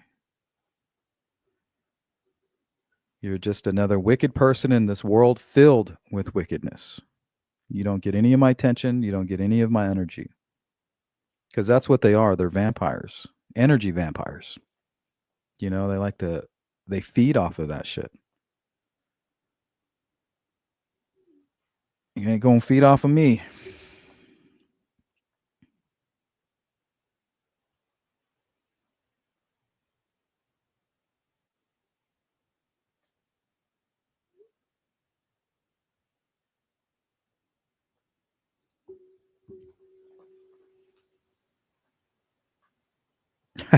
One guy has a channel about an island where creators can be voted off. I like that. That sounds like fun. I just heard about it yesterday and couldn't watch last night, but I'm going to catch the replay. Yeah, that's interesting. I saw the Three Stooges on a live the other day and discussing JM was with them. Yep, I think that's the panel that Bad Actors and I were talking about, if we're talking about the same one. I went to check it out and I was just like, no. It's just all the disgusting people that have been covering this case and accusing the family and doing a lot of sick shit. No thanks.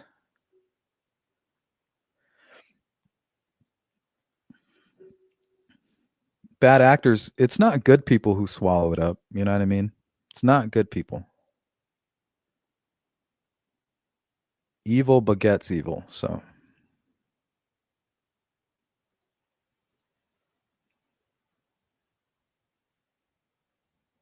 yeah, they definitely know who you are, though, Charles.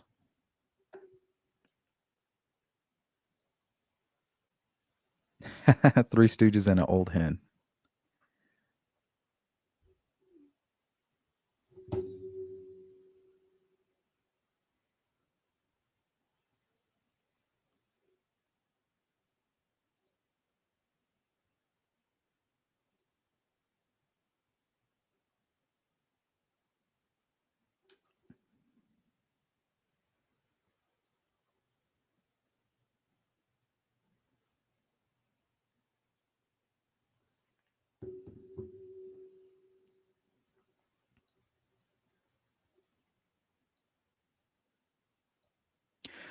Like, I don't even need to throw out the ad hominem attacks or anything like that. I just don't give them any of that energy.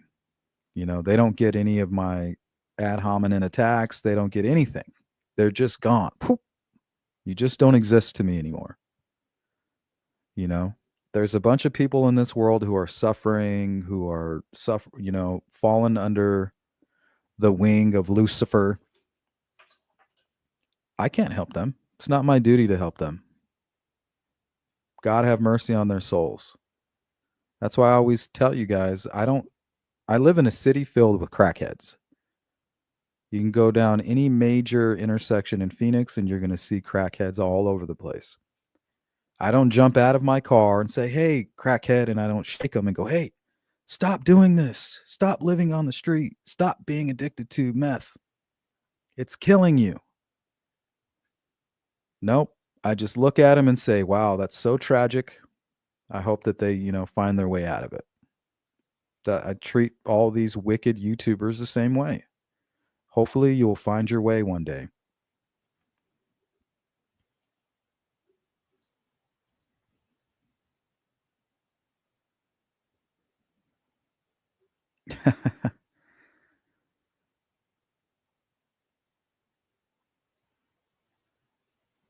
Jinx, that's a good way to put it.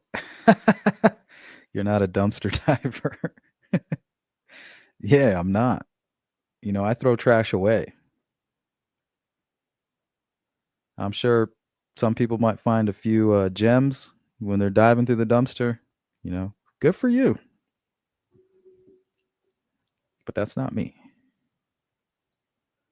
All right, guys, we're at the 2-hour mark. Thank you for hanging out with me during this live stream. It was good to see all of you. Sassy, you too.